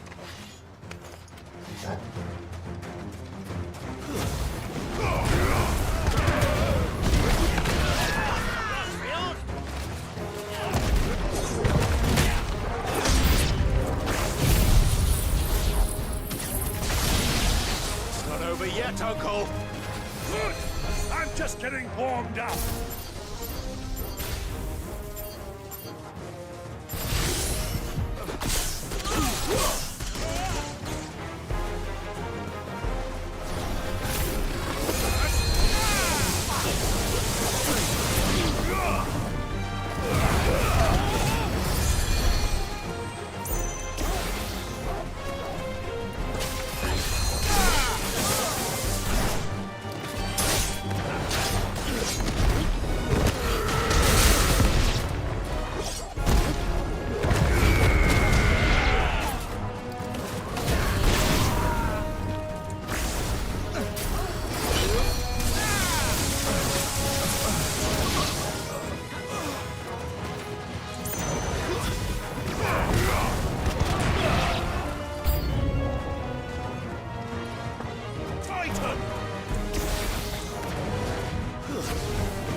Well, that wasn't too bad. How'd you like my performance, huh?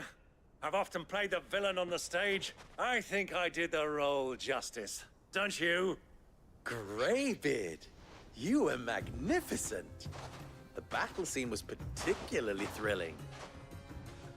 Such a shame you didn't have more of an audience, but perhaps that's for the best.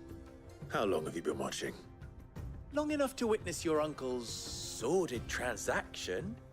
I hardly expected one so venerable to degrade himself so thoroughly, buying one's way into the confidence of degenerates. Ingenious. This was the trouble you spoke of. The men of the Rock taking crystals meant for the common folk and conspiring with the Royalists. Well, now it's over. Indeed it is. The people of Dalamil had scarcely any means of redress against Kupka's men, let alone a foreign army. Until you two came along, that is.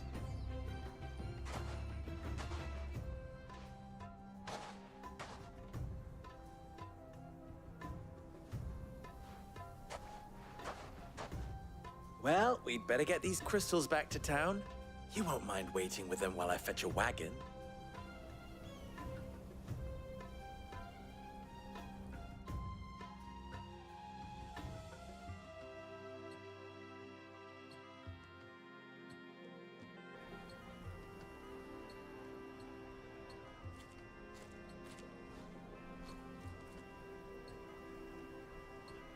It occurs to me that I still don't know your name.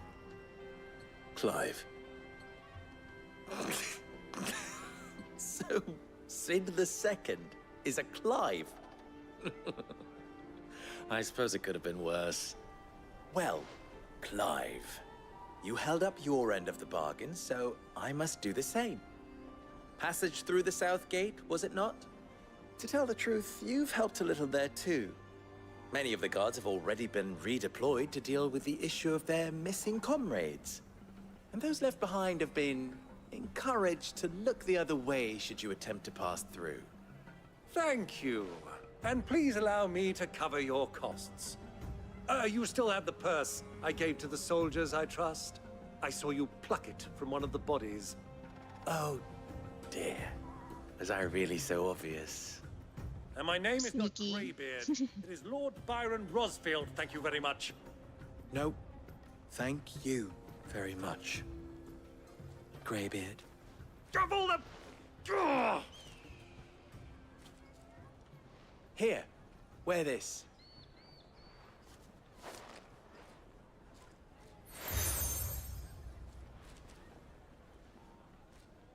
Any friend of mine who sees you with it shall be a friend of yours.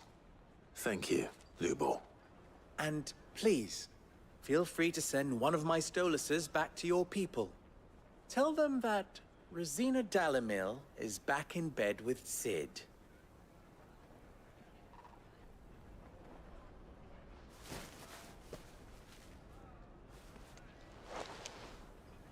Umia Lostelan.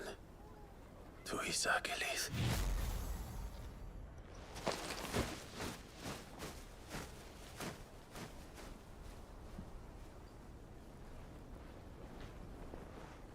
I'm trusting you, Sid. Or should I say, Clive? So be sure not to let me down. I have a reputation to uphold.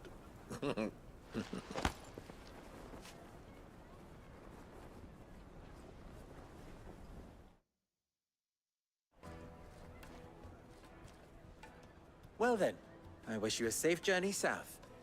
Thank you. Not at all. It was my pleasure. Come on, Uncle. Let's go.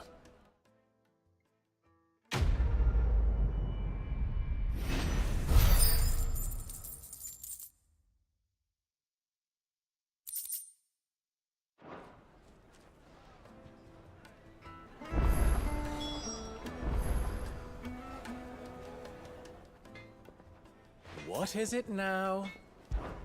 You and I...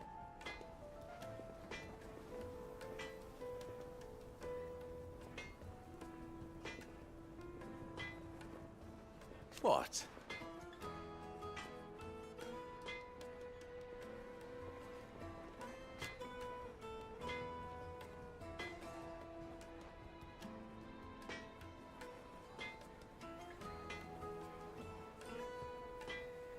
Alas.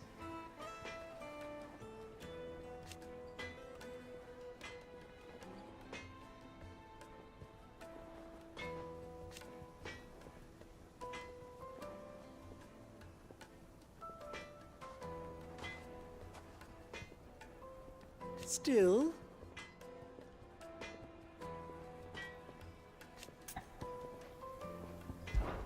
Ours is a blessed corner of the Velcroy.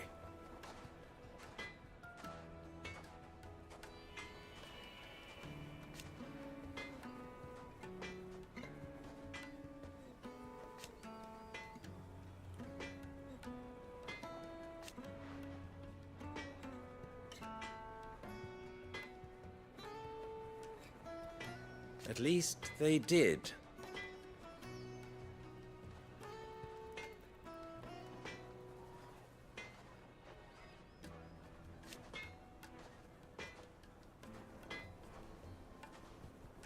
So,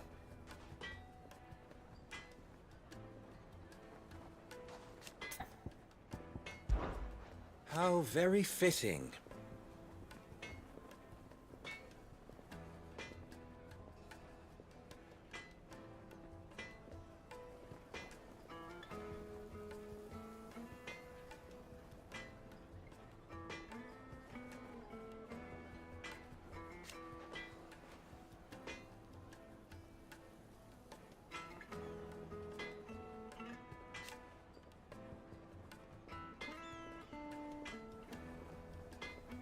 Of course.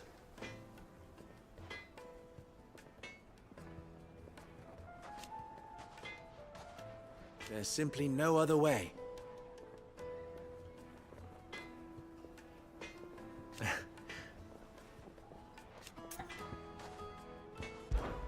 Best of luck.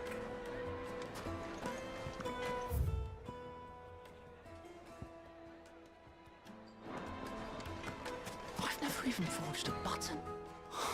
Perhaps Forge Master Luber's having fun at my expense. I wouldn't put it past him. Neither would I. Oh, wait. Are you Clive? Sorry, my mind was elsewhere. I'm Saver, Master Luber's least accomplished apprentice. Soon to be former apprentice if I don't pass this test. Maybe I'm just not the resourceful type. People are buying up weapons faster than the Briar's Kiss can forge them, and here I am, unable to make a decent bit of kitchenware. He wants me to make a carving knife, one that embodies the spirit of Dalamil. Whatever that's supposed to mean. I don't suppose you have any idea what he's on about, do you? I'm afraid not. Never mind. Thought I'd ask. It was that or pack my bags. I could give you a hand if you like. I know how busy the Briar's Kiss has been, and that Lubor needs all the capable hands he can find. I'd be a fool to refuse. So, where do we start? Good question. If I'm honest, I've never made any kind of knife before. And then there's this little riddle to keep in mind. The spirit of Dalamil. Nothing is ever simple with that man. The way I see it, there's only one way we'll be solving Lubor's puzzle. We need information. The more the better. You're right. There's no point fumbling in the dark, I suppose. Now, who to speak to first? Well, there's plenty of folk in Dalamil who use knives for a living. There's the butcher, of course, and any number of cooks. They're bound to have an opinion or two about the tools of their trade. All right. I think we have a plan. Let's get to it, shall we? I'll talk to every cook I can find. You speak to the butcher, and anyone else you can think of. All right. Good luck. Let's hope that someone says something useful.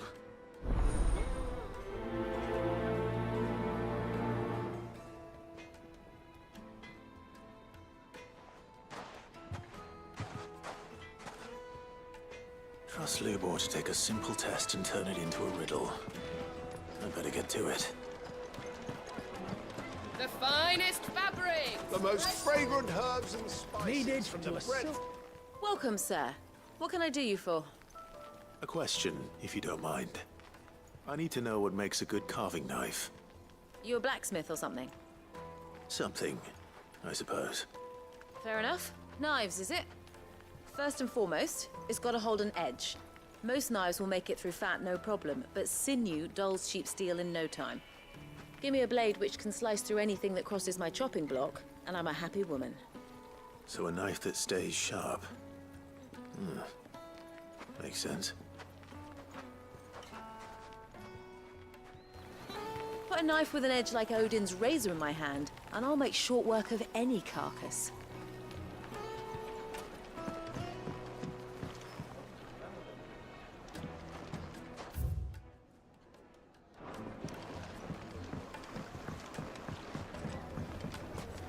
Made from the stoutest stoneware. The baths are, closed for scrubbing. Please, Ben. Hanging lanterns! Ah, they've opened the gate! Lubor was true to his word. You can't even feel my... 1,000 gil for a measly bunch of Gazal greens. Won't you come and play, handsome? I'll be asking for you again, my sweet. Then see that you stay a little longer.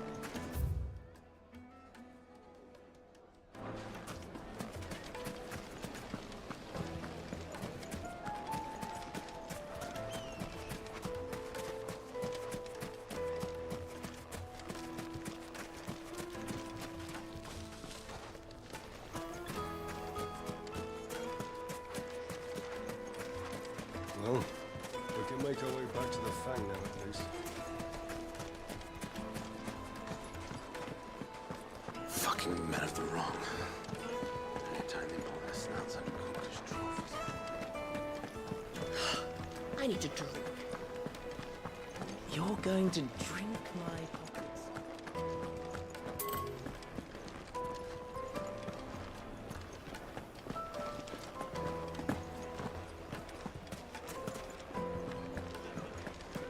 Is it true what I'm hearing? My carpets have brine.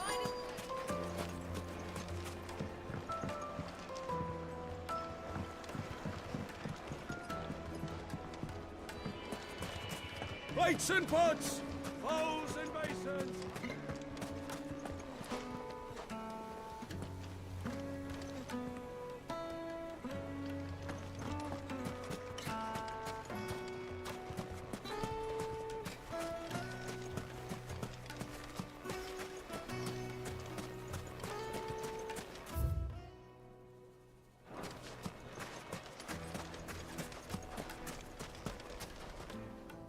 What is it?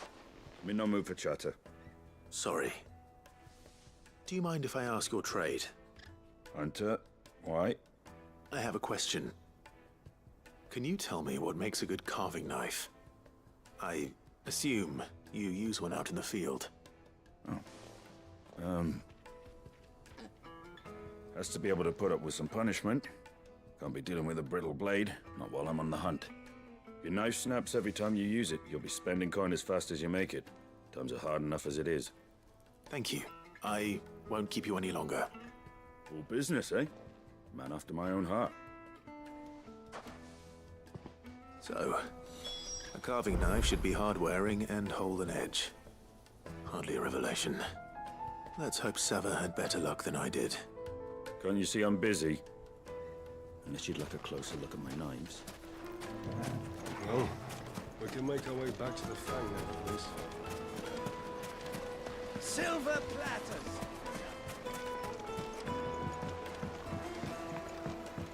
Kneaded to a silken softness. Yes, they're quite soft.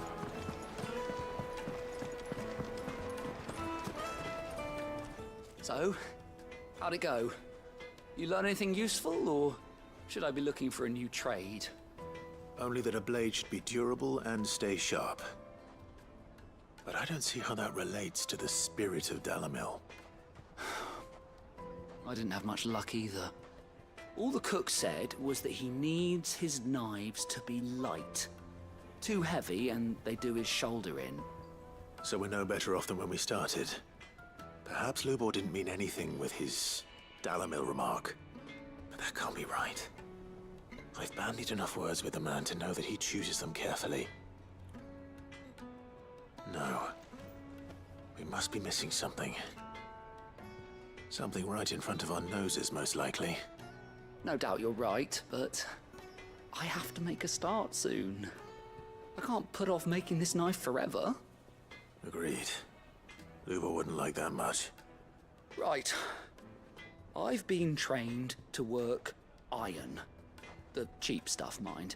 But it's hardy enough if you don't hammer it too thin, and it sharpens up nicely with a bit of effort. Trouble is, it's either durable or it's light. Meaning someone is gonna be disappointed. Forge Master Lubor, probably. Is there no one else you can turn to? Someone who knows their metals, perhaps? The other apprentices know better than to help me with my test. But maybe there is someone I could turn to. A merchant, a favorite of Forge Master Lubor's, who sells metals to tradesmen passing through the Valcroy. I bet she'd know a thing or two.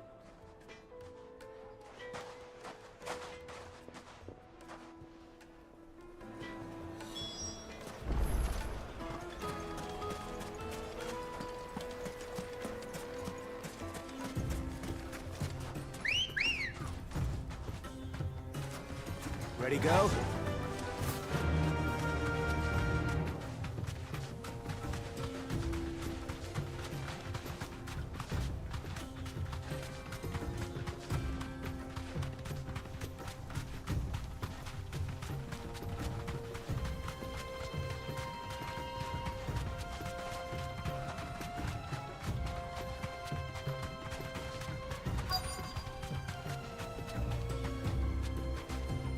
You deserve a rest.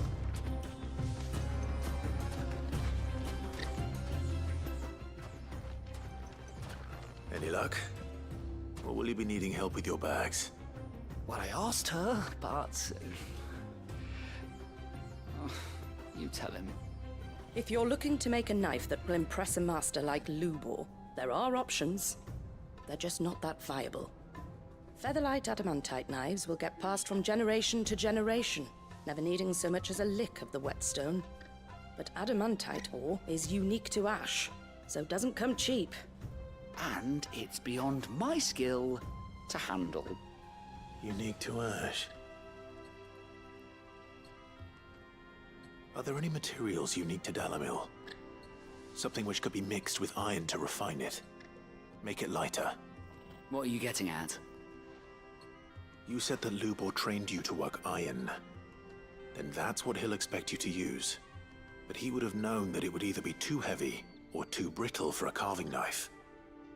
Perhaps his Dalamil remark wasn't a riddle, but a hint. If it's cheap metal you're using, then there's always limestone, I suppose. Folk first settled Dalamil to get at her mineral deposits. And if you know the trick, it can be melted down in the furnace to drive out impurities from low-quality iron. Bloody hell! That must be it! I don't suppose you know the trick, do you? It's hardly my speciality, but I've been around enough blacksmiths to know how it works. Looks like I've got some learning to do. Clive, I hate to ask after all that you've done for me, but... Limestone? Fine. I can hardly abandon you now. Besides, I want to know if this is the answer to Lubor's little riddle. I can't thank you enough, Clive. You'll have no trouble finding limestone over in the terraces. The place is bloody made of it. Then I suppose I'll meet you back at the forge. Right you are. I'll see you shortly. So, do you crush it up, or just throw it in the back? Come on.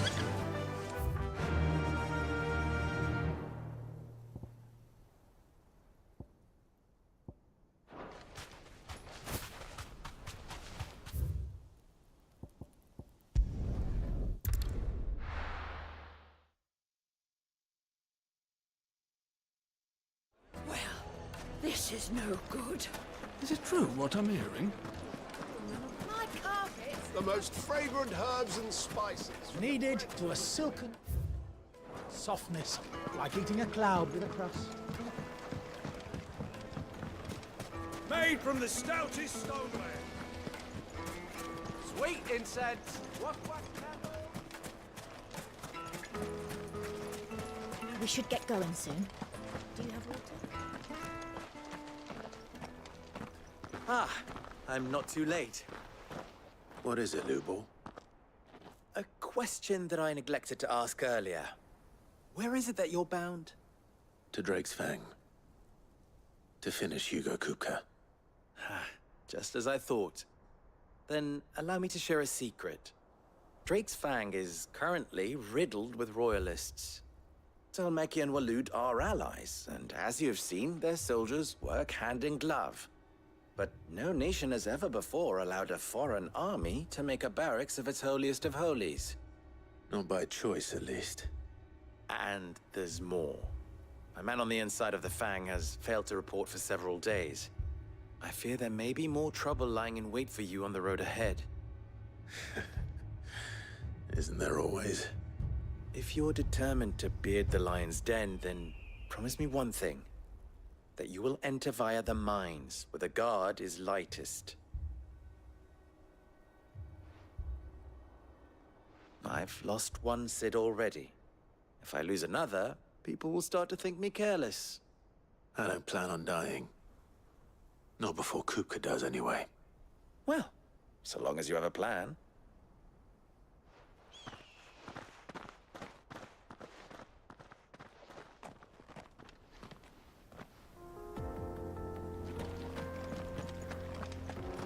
Drake's Fang should be just beyond these springs.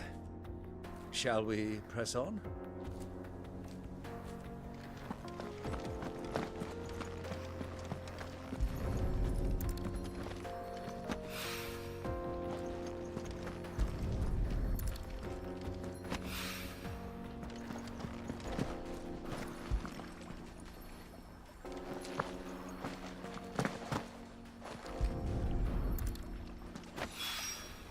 One rock looks a lot like another. But hopefully this is what Southern needs.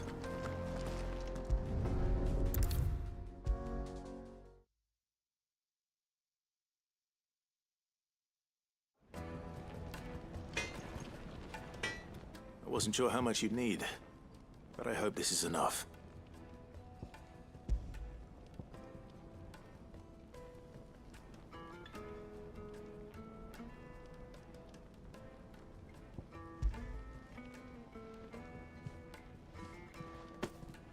You are one of the good ones, you know that. You and that merchant both, she's got quite a gift for teaching that one. Now, time to see if limestone is the secret weapon we were hoping for.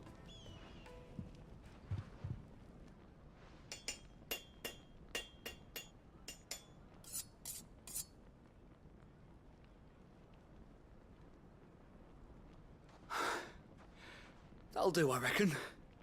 A knife forged from the very rocks of Dalamil. Her spirit, if you will. It's a fine-looking blade. I only hope Master Lubor agrees. That sounds like my cue. And just as well. I was getting tired of waiting. I'm sorry, Forge Master Lubor. Let's take a look then, shall we? First things first, Sava, do you think this is a carving knife worthy of the fine people of Dalamil? I'd like to think so. But what do you think? What do I think indeed? It's sharp-ish, but it won't last long with hard use. And it's heavy, heavier than it should be. You might not think it just to hold it for a moment, but sell that to a cook and you'll never hear the end of it. It looks like someone paid a visit to the terraces. The limestone was a step in the right direction, granted, but one that still leaves you short of the mark. And I was so certain I had it all worked out. I don't know who you found to teach you that little trick, but it certainly shows initiative. Next question. How much do you think I would charge if I'd made this? Well, if it took you even a fraction of the time it took me, I would say you could demand a heavy purse. And who would be able to pay that? The butcher? The hunter? The cooks over at the inn? Dalimil is home to humble traders, not wealthy lords and ladies. Rule number 1 in any business, Sava: know your customers. Yes, Forge Master. This is just about passable. But only just. I'd say you're worth keeping around a little longer. Starting tomorrow, you'll have an anvil of your own. I will. Thank you. I was wondering, what would you do if you were asked to forge a carving knife? I'd do what I always do. Ask who it's for. If it was for the butcher, I'd make sure it holds an edge. For the hunter, I'd make it as tough as Titan. For the cook, light as a feather. And for the nobleman, I'd make it cost an absolute fortune. There goes a master, all right. It looks like congratulations are in order. I couldn't have done it without you. So much for the Forge Master's riddle, though, eh?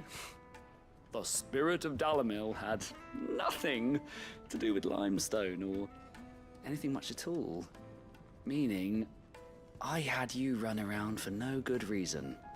You've passed your test. That's all that matters. You'll have a forge of your own in no time. And when I do, I'll craft you the finest carving knife you have ever seen. Promise, Dan.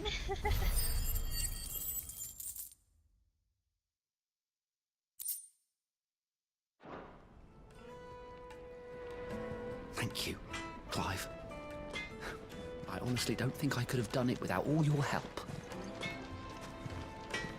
I hear you and the Master are working together now. Glad to have you on board. My carpets have bright... Take a sniff. Sir, fresh bread, warm from the oven. Here, have a taste. Plates and pots! Bowls and basins! Everything I've worked for. All those years of toil. Every coin I've ever earned is tied up in this place.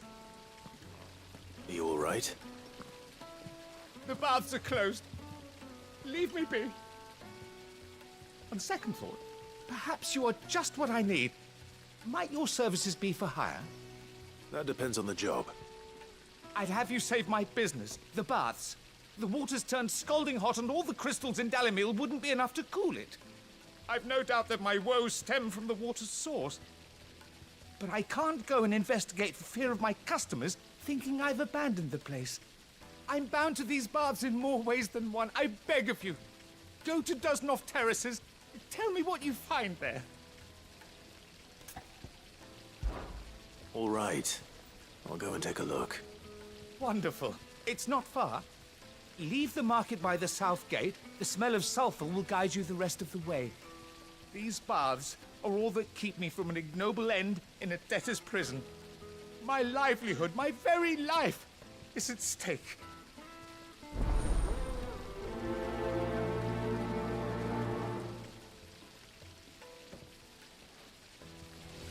In all my years tending the baths, I've never known anything like this to happen. Please, find out what's gone wrong. The baths are, closed for scrubbing. Sweet incense!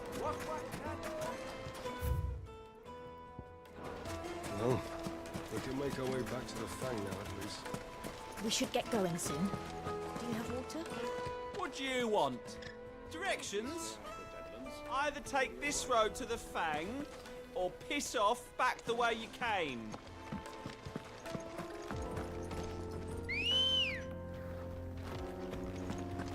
Ready, go? Come on, girl, the gate's open now, we can press on.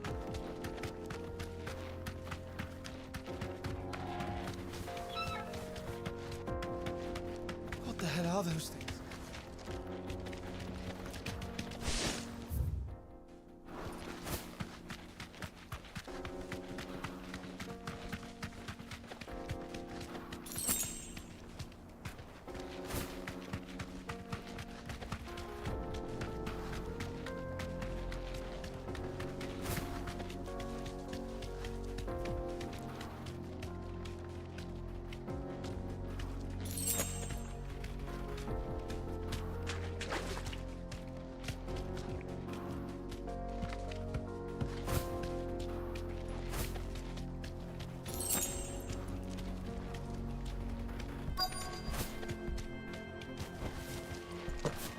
By the flames.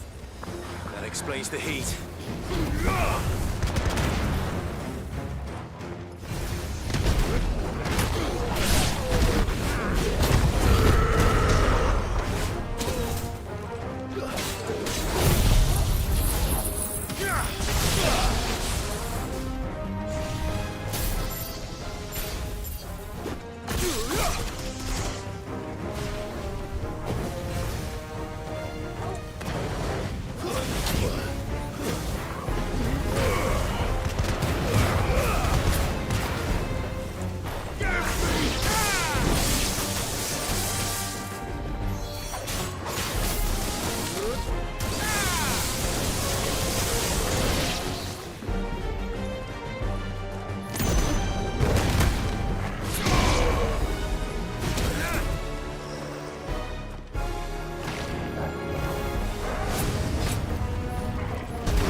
Let's cool things down a bit.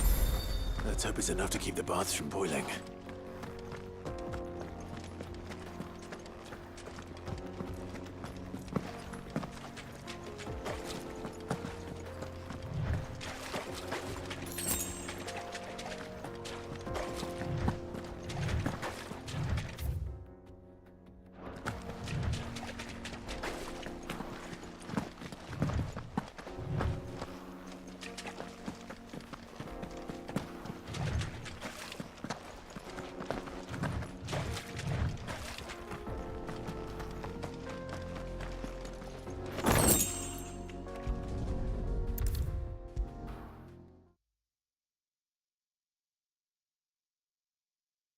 There he is, the man who saved my business.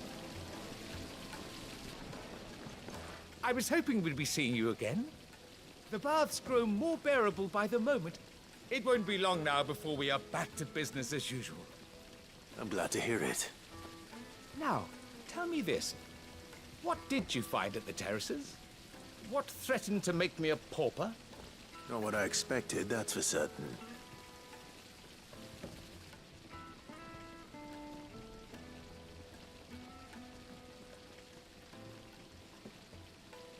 You tell a fine story.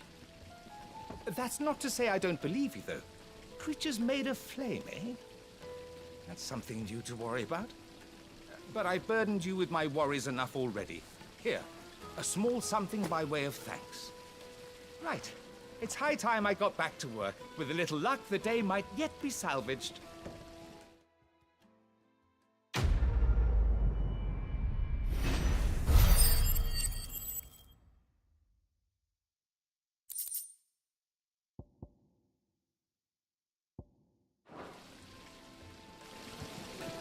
It's just as well I sent you to the terraces in my stead. It sounds like I'd have been burnt to a crisp. The, scrubbing is almost finished. We appreciate your patience. Look for this town is truly blessed. The bustling markets, the healing waters, and all under the watchful eye of Lord Kupka, who stands ready to crush.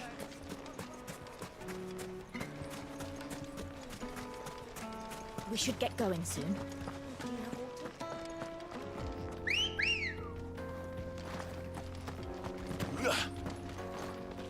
Come on.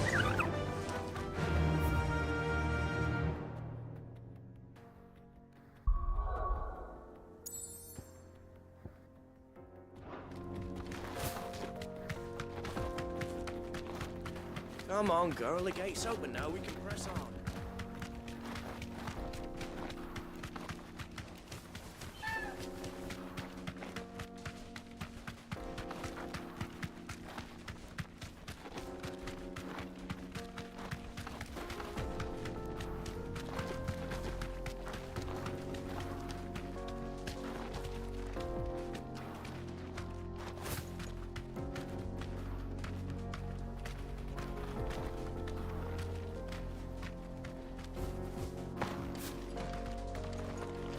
Broken down, you say? From the weight of its load? Aye. The guards are furious about it. You do well to steer clear. Well, if it's blocking the road, it'd be a wasted journey anyway.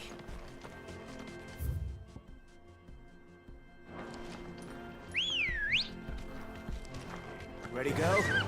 Fly, Ambrosia. Get that damned wagon fixed!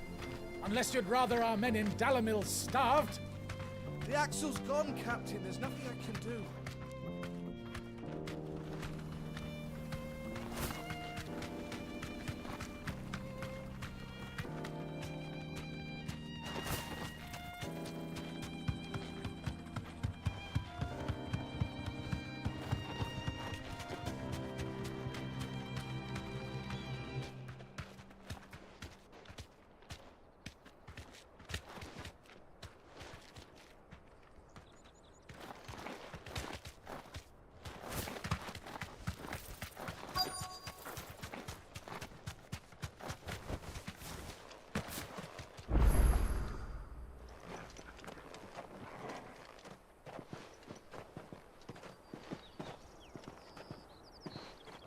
There it is. Drake's Fang.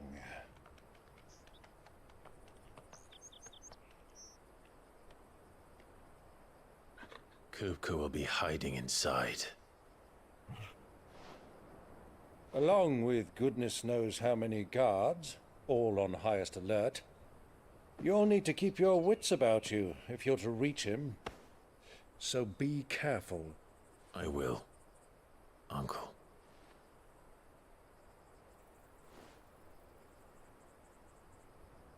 Before you go, Clive, allow me to apologize.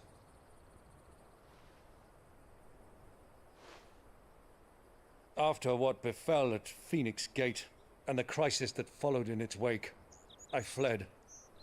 I retreated to my counting house and danced attendance upon the vicereine in the hope it would bring me favor. I betrayed my nation to save my skin, like the coward I am. And I'm sorry. Uncle, please. It's not too late, Clive. Rosaria is yours by right, and there are those that would help you to take it Had I the courage of my brother, I might already have done so. But that ship has sailed. You, however... No. Forgive me, but I cannot. I fight to build a new world now. A better world. Where men can live and die on their own terms. I was raised in a nation that strove to improve the plight of bearers.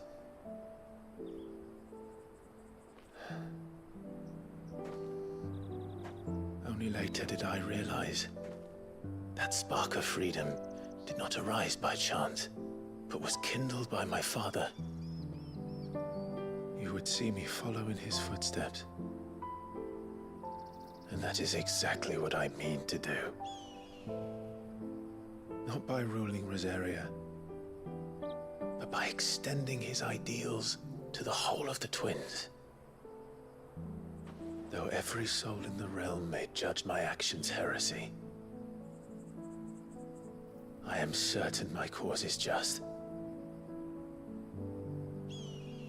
You really are just like him, you know?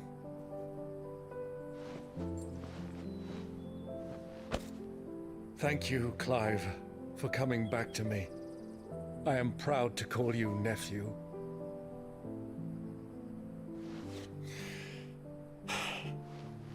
Well then, this is where we must part ways. Wish me luck in convincing my Canvarian friend to share his considerable talents. I mean to plunder his coffers and prove myself worthy of a place in your merry band. Till then, my boy. Till then, go safely, Uncle. And you, nephew. We have much to catch up on, you and I. I shall expect you to regale me with the tales of all your adventures when next we meet. You can regale me too, Torgal.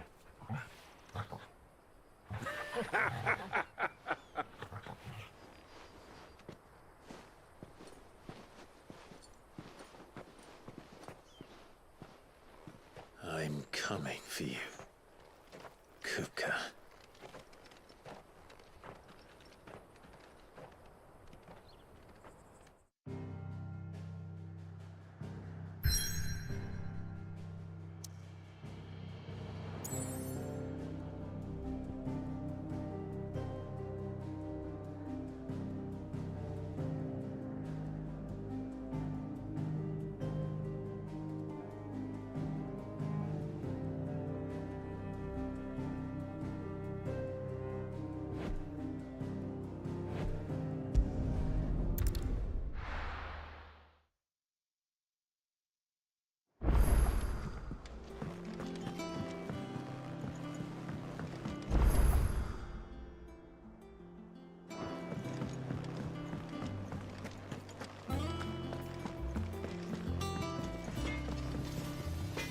Back, are ya? So, what'll it be?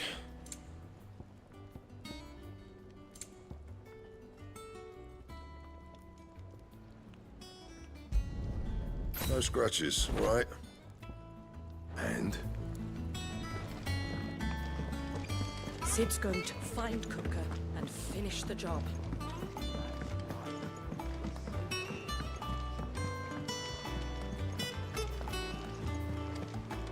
The little uns have been up to their old tricks again.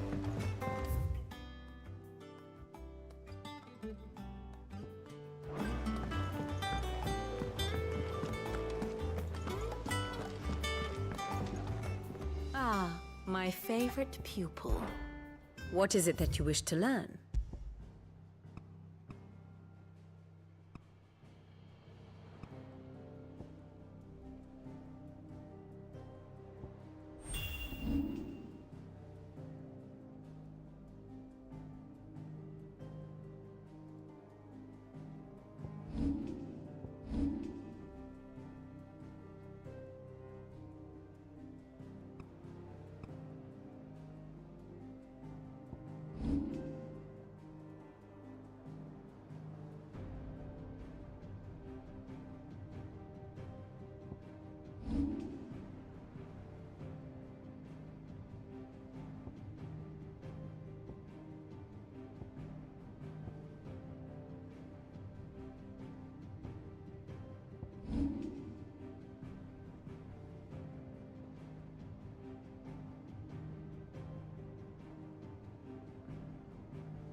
good.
Well, Clive, it looks like you're gonna need an even bigger sword.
It should have stayed in its shell.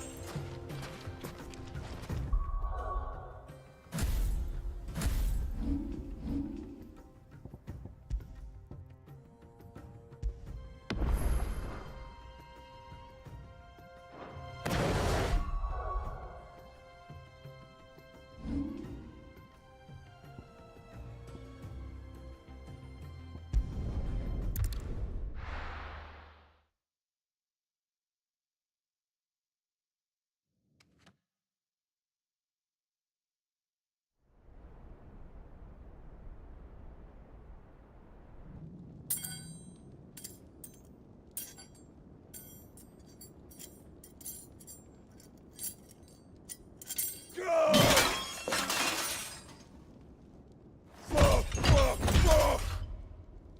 What have they stored? What has that gutter rat done to me?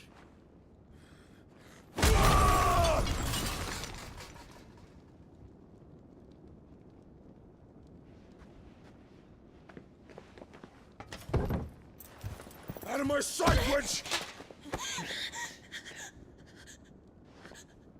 I'll kill you, Rosfield!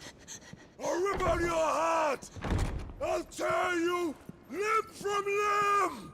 Peace, Hugo. The table shan't hurt you any longer. He sought to humiliate me. Me! If you hadn't interfered, he would be dead! You truly believe you would have triumphed had the battle continued? Titan would have ground him into dust! And how would he have done that without his head? Shut up! You weren't strong enough, and you call yourself a dominant. Or rather, you did. You mock me, Harbert.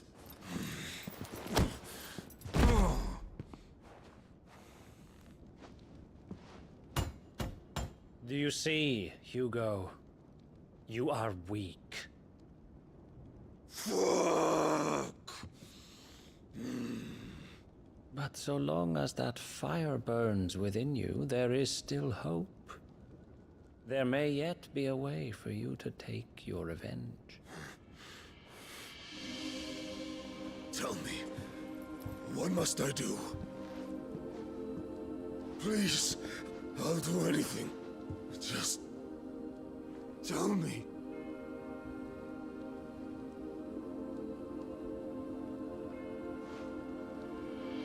The heart. What of it? A Mother Crystal's heart is the most concentrated source of ether in all creation. Perhaps you could take advantage of that. Of course, the crystal would not yield her blessing to any ordinary man. But then, you are no ordinary man, are you, Hugo? Clive Rosfield stole your power, but others have suffered a similar fate, and still managed to find the strength to conjure their icon. Like Benedicta Harmon. She too drank of the ether and gained a power beyond human understanding. She did.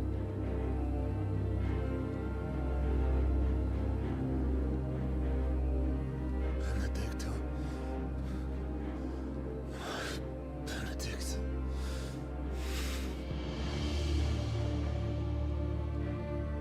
I'll do it. My love. I'll avenge you.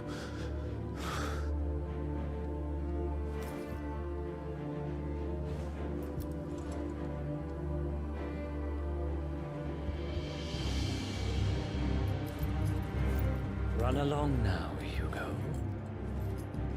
You need only follow the light.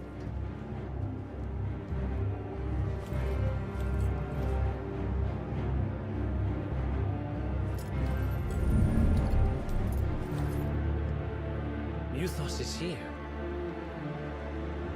well. It shall be so.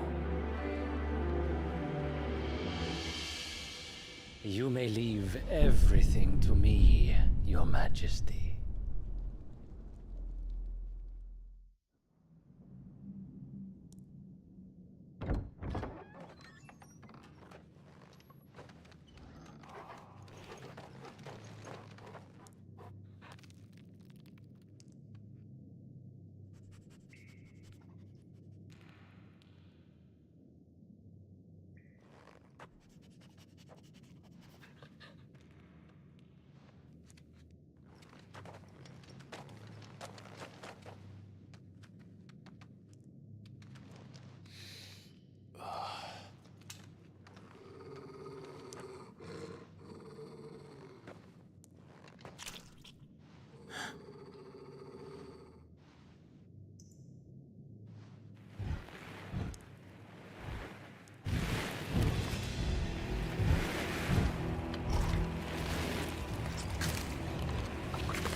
Did the Royalists bring them from Ash?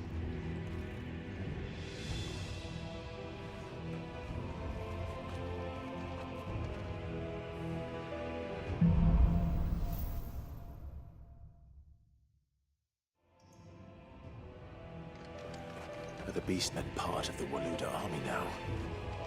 How the hell did that happen?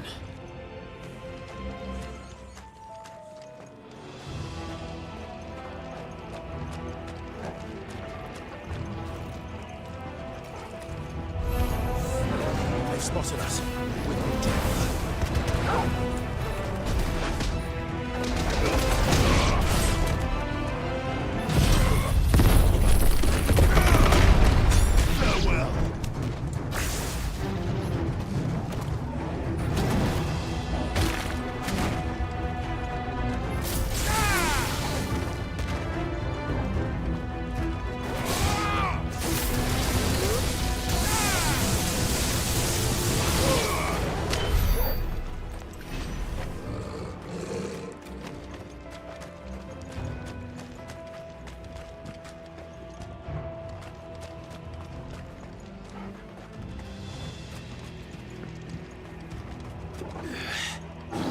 Taken over the entire mine.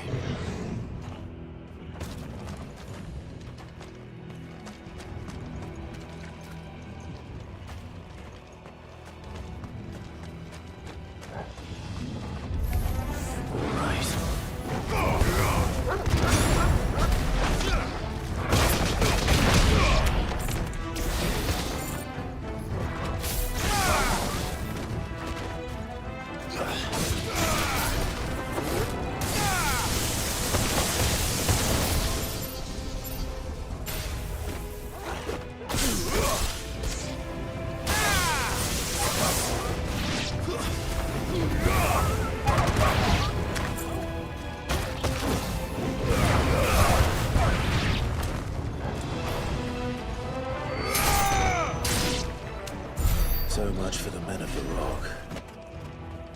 Dalmekia's finest.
going any further this way.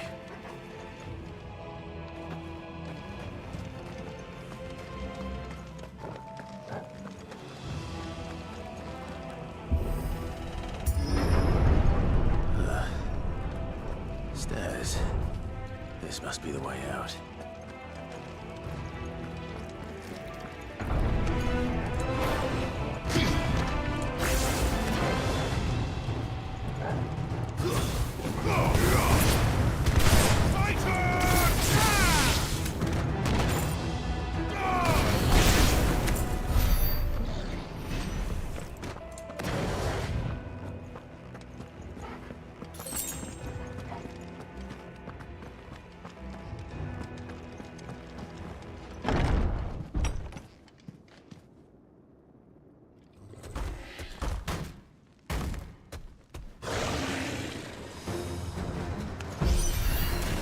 I won't be sneaking past this one. How did it get in here?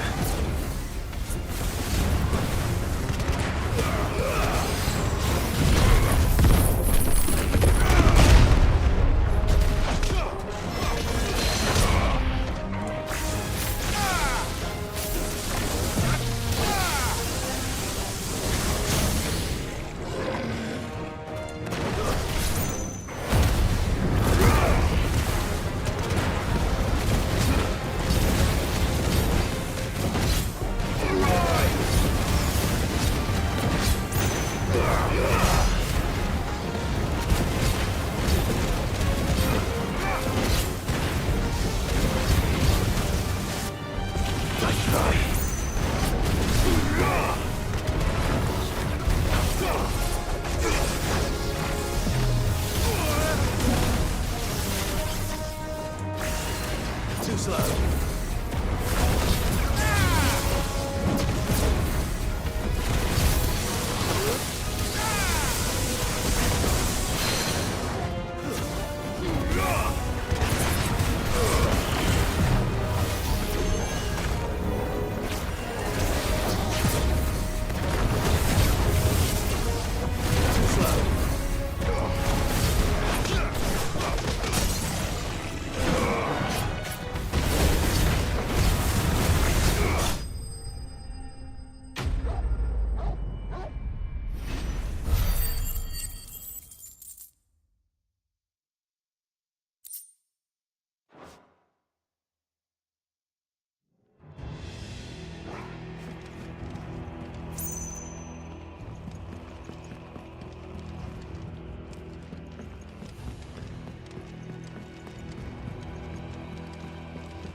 By the flames. Come on, Torgal.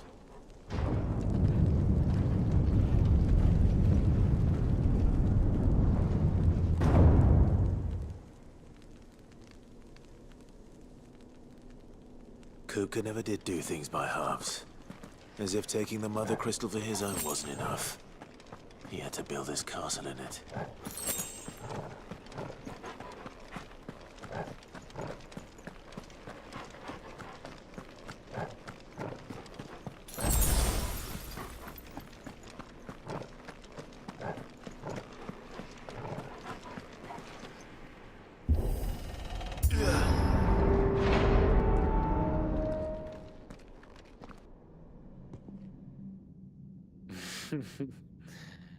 Let the trial begin.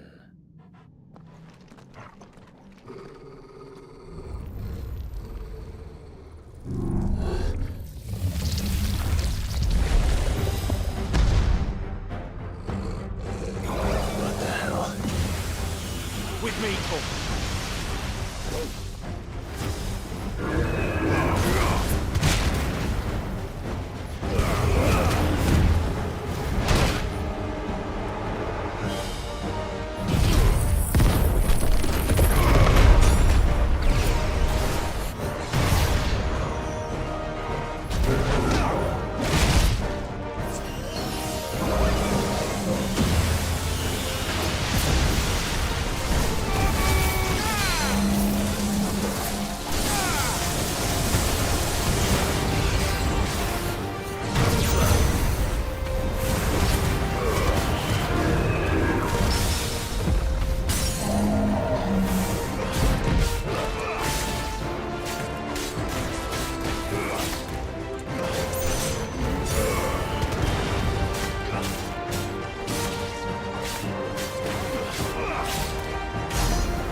Seems we're expected.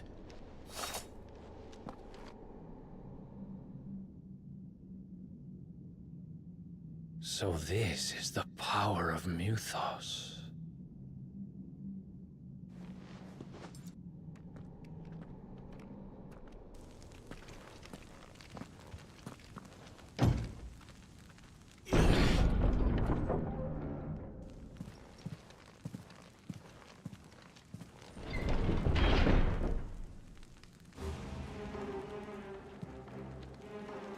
Did the orcs do this too?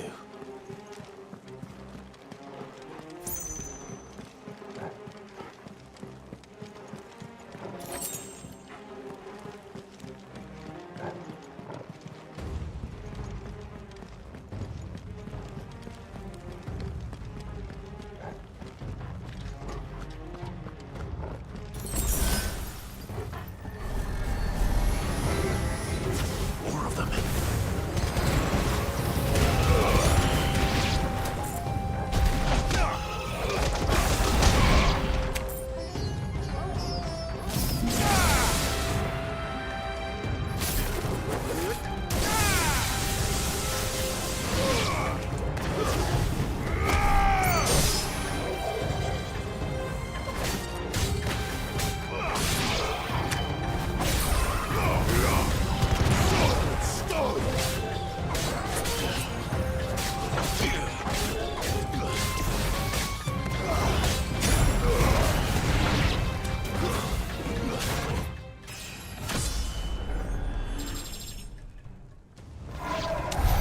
What the hell is going on? Are these things here for me? Or for him?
First orcs, now these nightmares.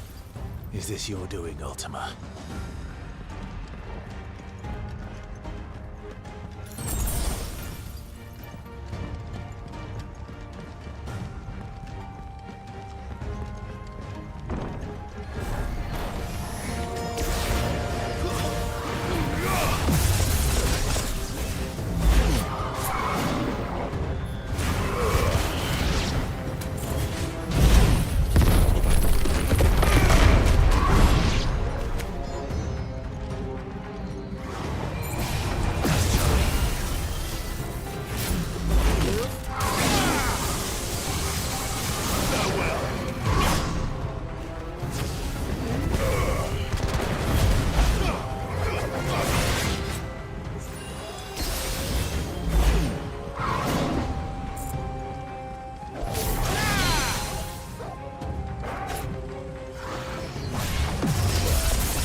You've been busy, Kupka.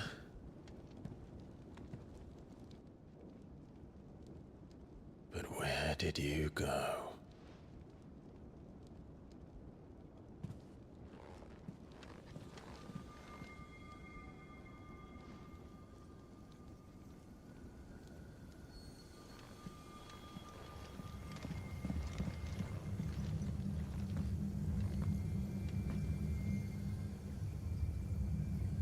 The heart.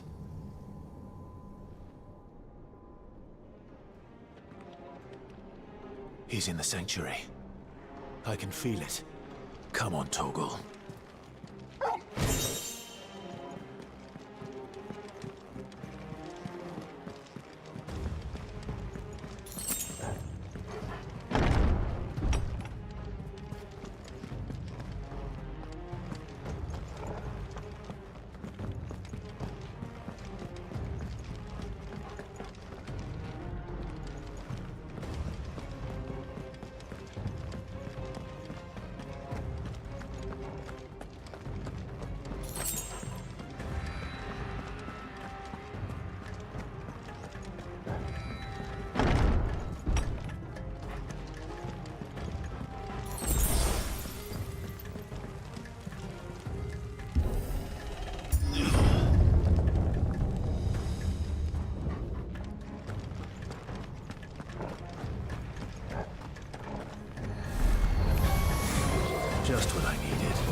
turn.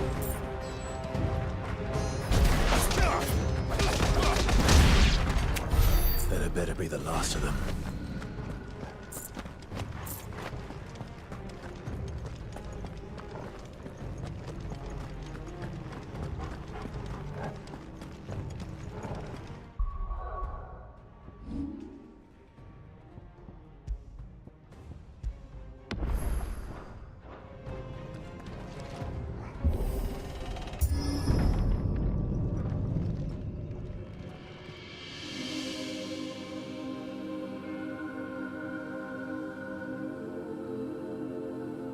Benedicta, my everything. I've missed you so much. Kuka!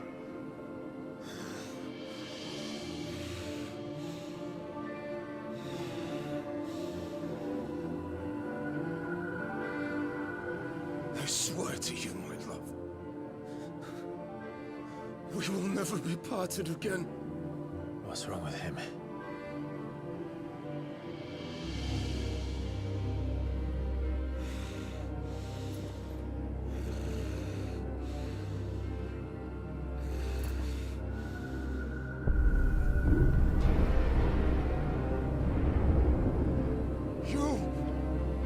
Get away from her!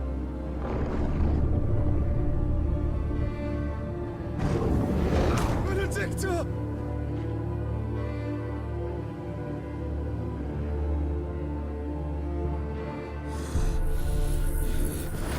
I'll kill you, Roswell!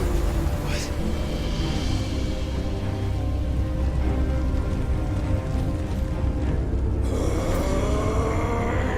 Oh shit, he's priming.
So could I!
Let's give this a try. Not bad.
you, Ultima. What do you want? Your soul is tainted with worthless human will, yet your thirst for power remains undiminished. With every sip you take, you grow in strength, and soon you shall achieve perfection. I don't know what you're talking about. You will accept us, Mythos. It is inevitable. You were created for this purpose, and you shall serve it. Never!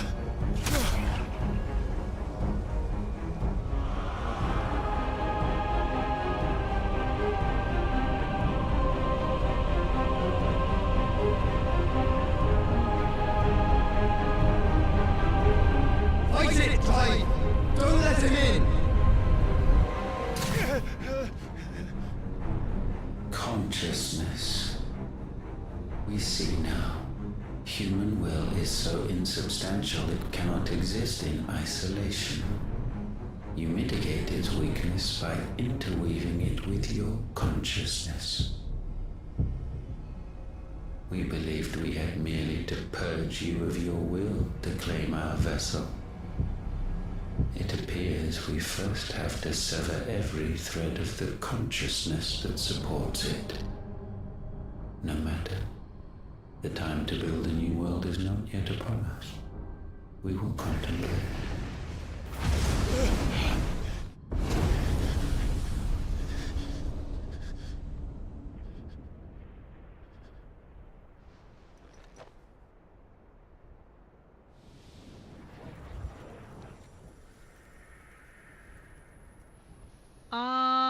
It's the feather.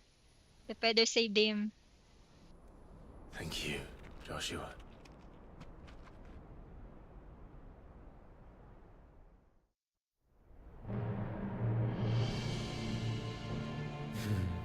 One can no more command the power of ether by drowning in its flood than one can constrain the tides by standing in the sea. I had thought Hugo wiser than this, but it seems his head was full of rocks after all. Titan was strong. Your Majesty. But Mythos is stronger. For 5 years, that man lived only for revenge. Clinging fast to a fiction, even as it swept him into the abyss.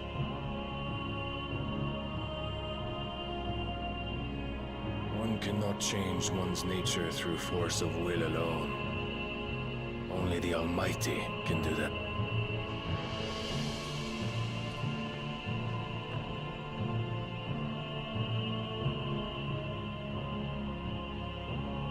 Hugo Kupka, the man who gave his life for a woman's head. A fool like all the rest.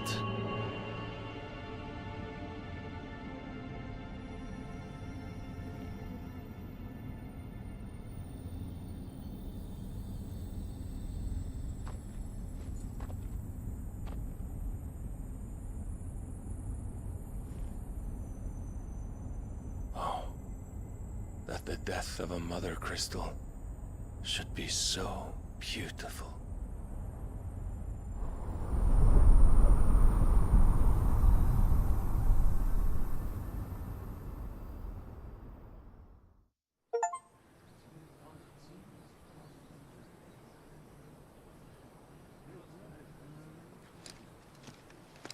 Some medicine, my lord?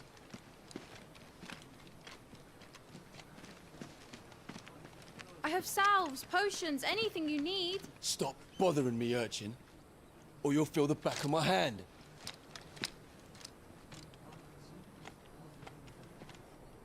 You must consider your health, my prince. If a show of force is needed to keep the Dalmex at bay, you may trust in your dragoons. I beg you to call on Bahamut only as a last resort. His strength comes at too great a cost. The Empire agreed to an armistice with the Republic, and yet the Emperor still plots its ruin.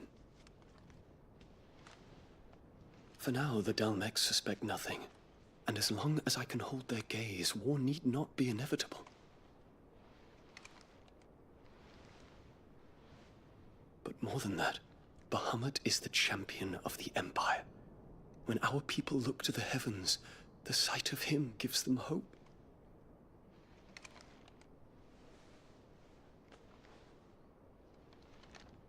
Okay, here it is.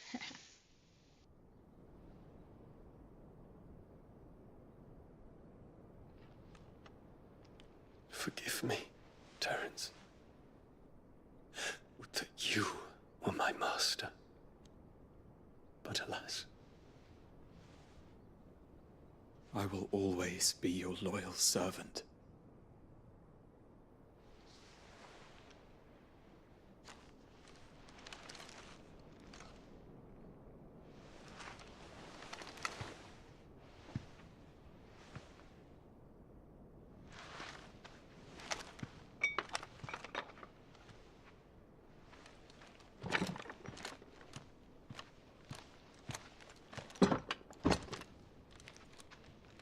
Should the Council's brazen maneuvering prompt the Republic to tear up their own treaty and launch a new assault, our soldiers would advance to meet them, cutting across the Central Isles, but not in time to prevent their forces from breaching the southern defenses and storming Twinside.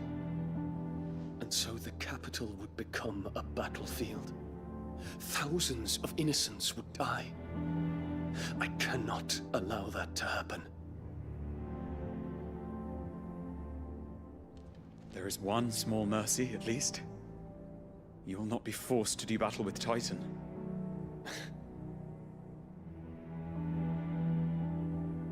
Would that I could avoid doing battle at all. 1,000 pardons, Your Highness. What is it?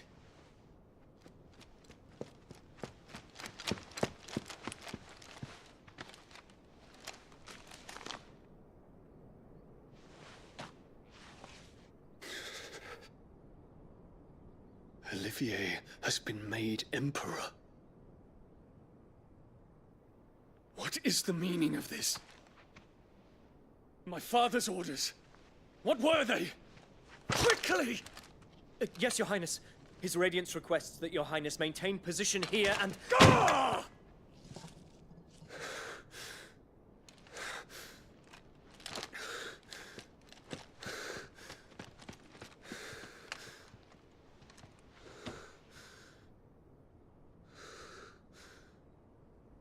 Terence. Yes, my prince. I must go to the palace. I'll ready your steed.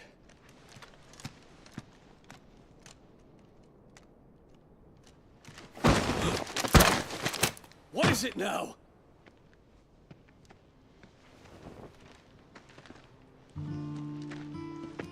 Forgive the intrusion, Your Highness. I know you. At ease. We stand in the presence of the Phoenix. You wouldn't want to get your fingers burned. I hope I'm not interrupting. Not at all. Though I admit, I did not expect such a distinguished guest. How many years has it been since the Remembrance ceremony? 20? I thought you long dead. Do I address a ghost? Many have told me that I look like one. But no. I'm alive. Just. Prince Dion of the House Lesage, I have a tale to tell you.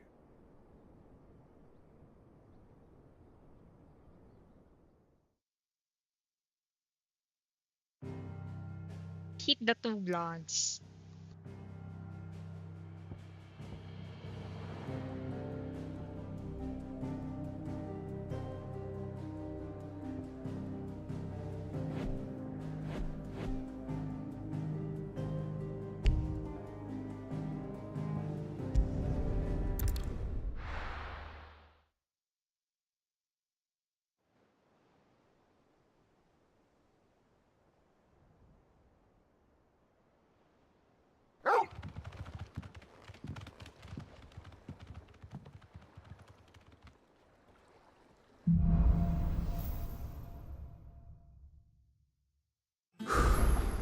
I'd better give Otto the good news.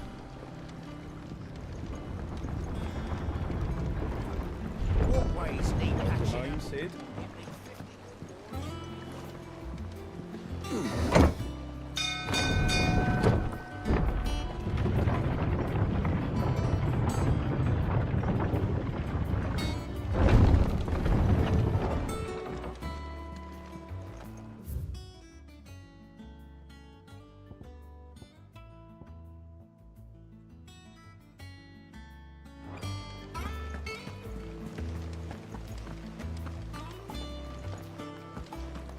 Gav told me the gentleman who visited earlier, the one with the loud voice, was your uncle. I did think there was a resemblance. Something in the eyes.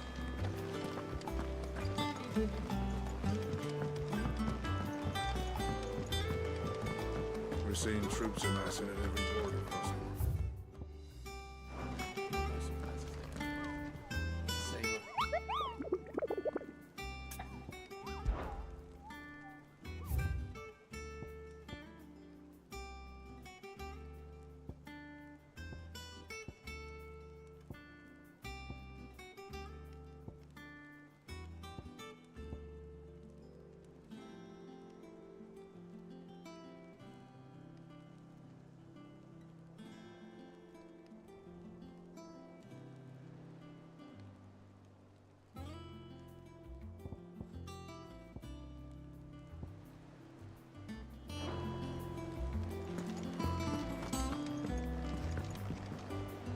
Ah, my favorite pupil.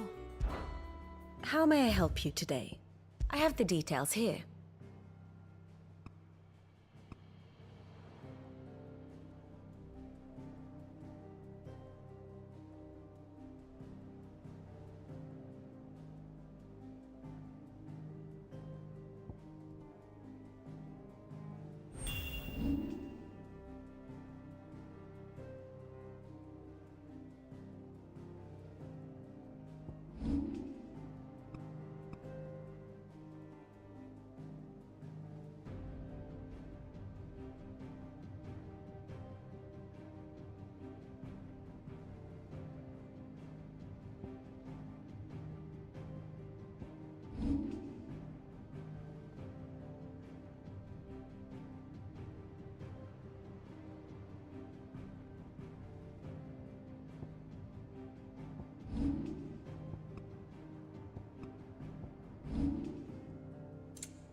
Thus ends today's lesson.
Good girl.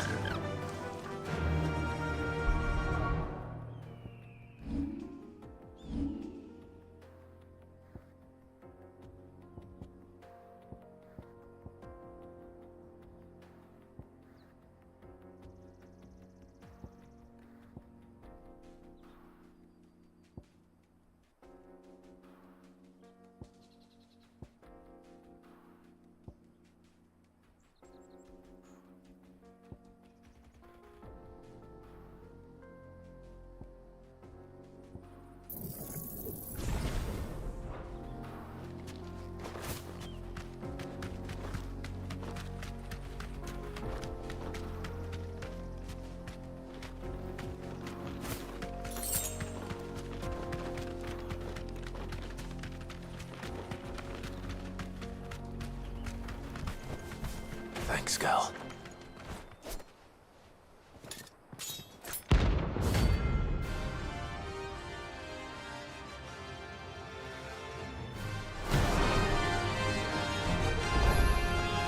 My blade yet hungers, so do I. Come, let us feast on your flesh. Your feasting days are over. Let's try.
Those who kill for sport deserve no better.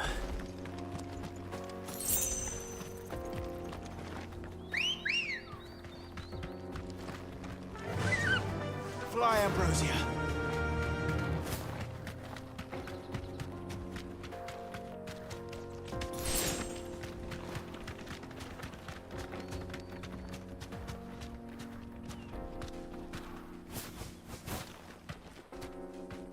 Be safe. A mountain of a monster, twice as tall as Titan himself, cracked a fang open like it was a sparrow's egg. I swear, on my grandmother's grave, I saw it myself.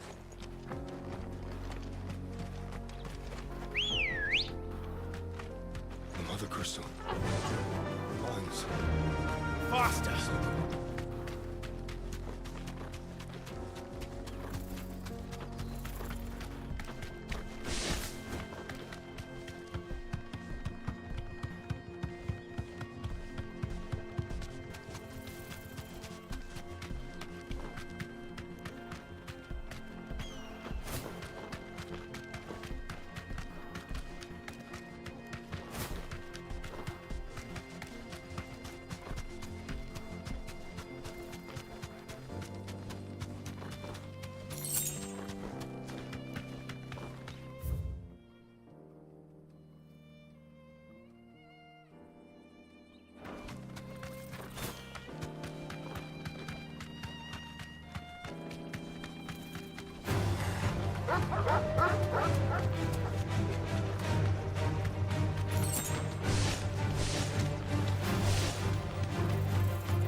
straight home now.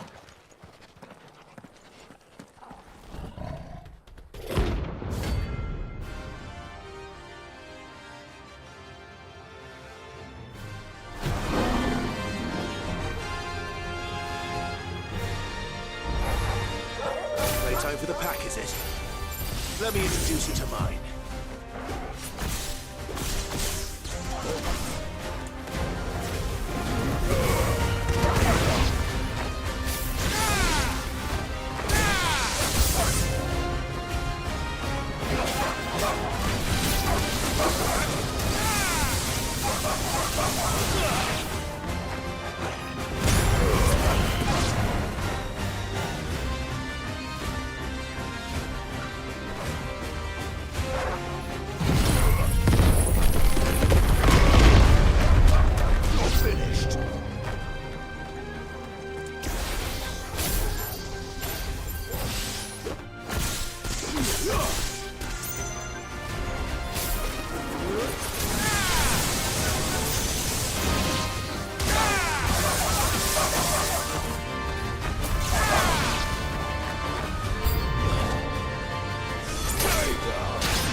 And then there was one.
over.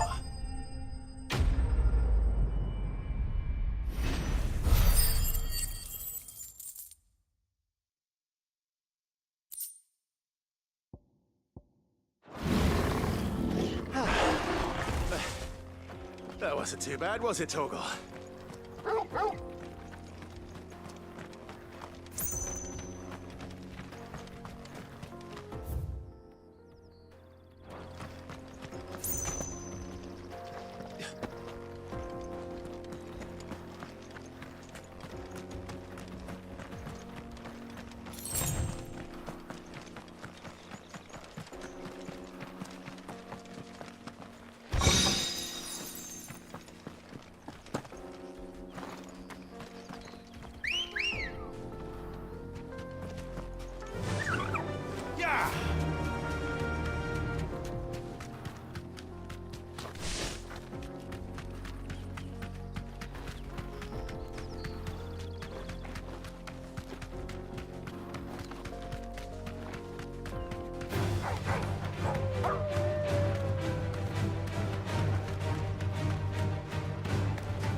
I can walk from here.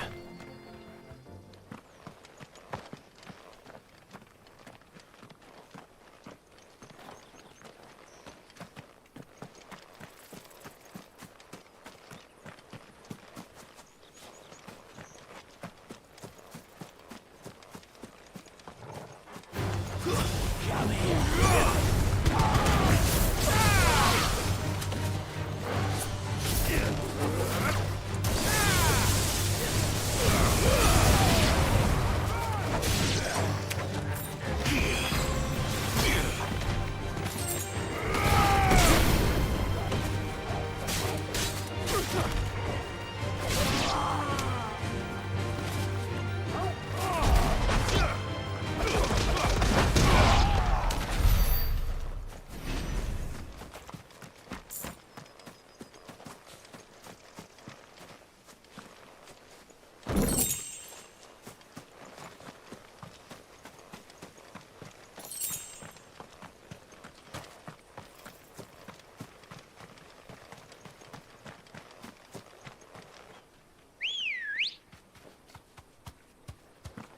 Ready, go?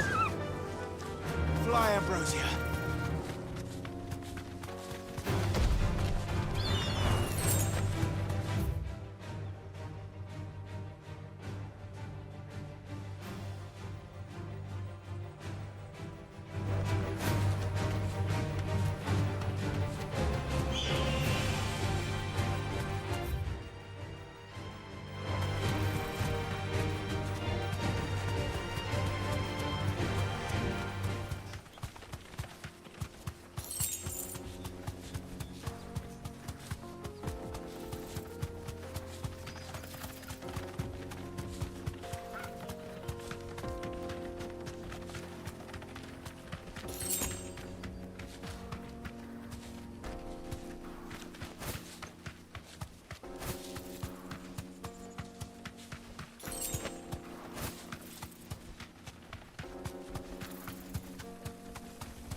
They don't look happy.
Farewell.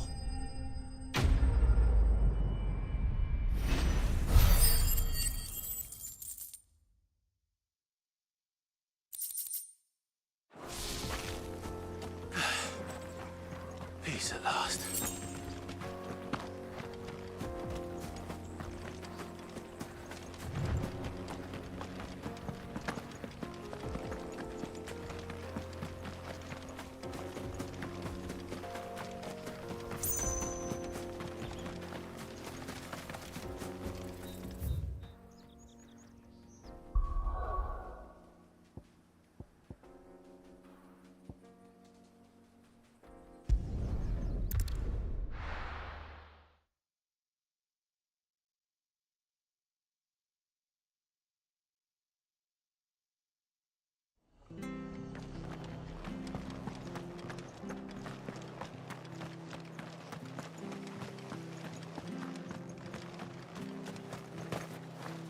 What are you after?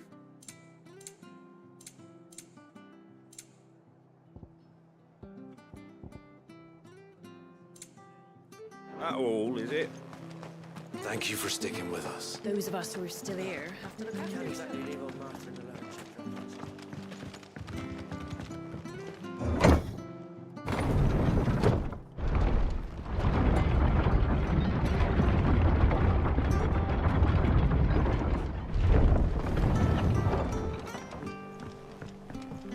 I said.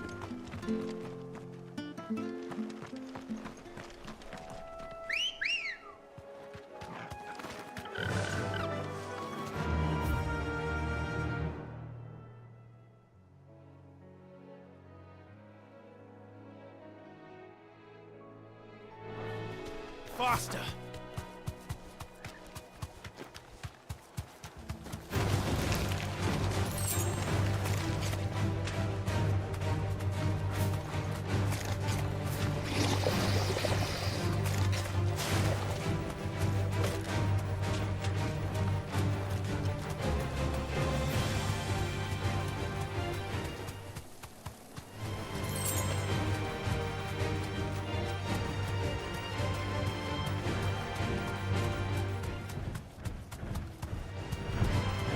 No mistakes.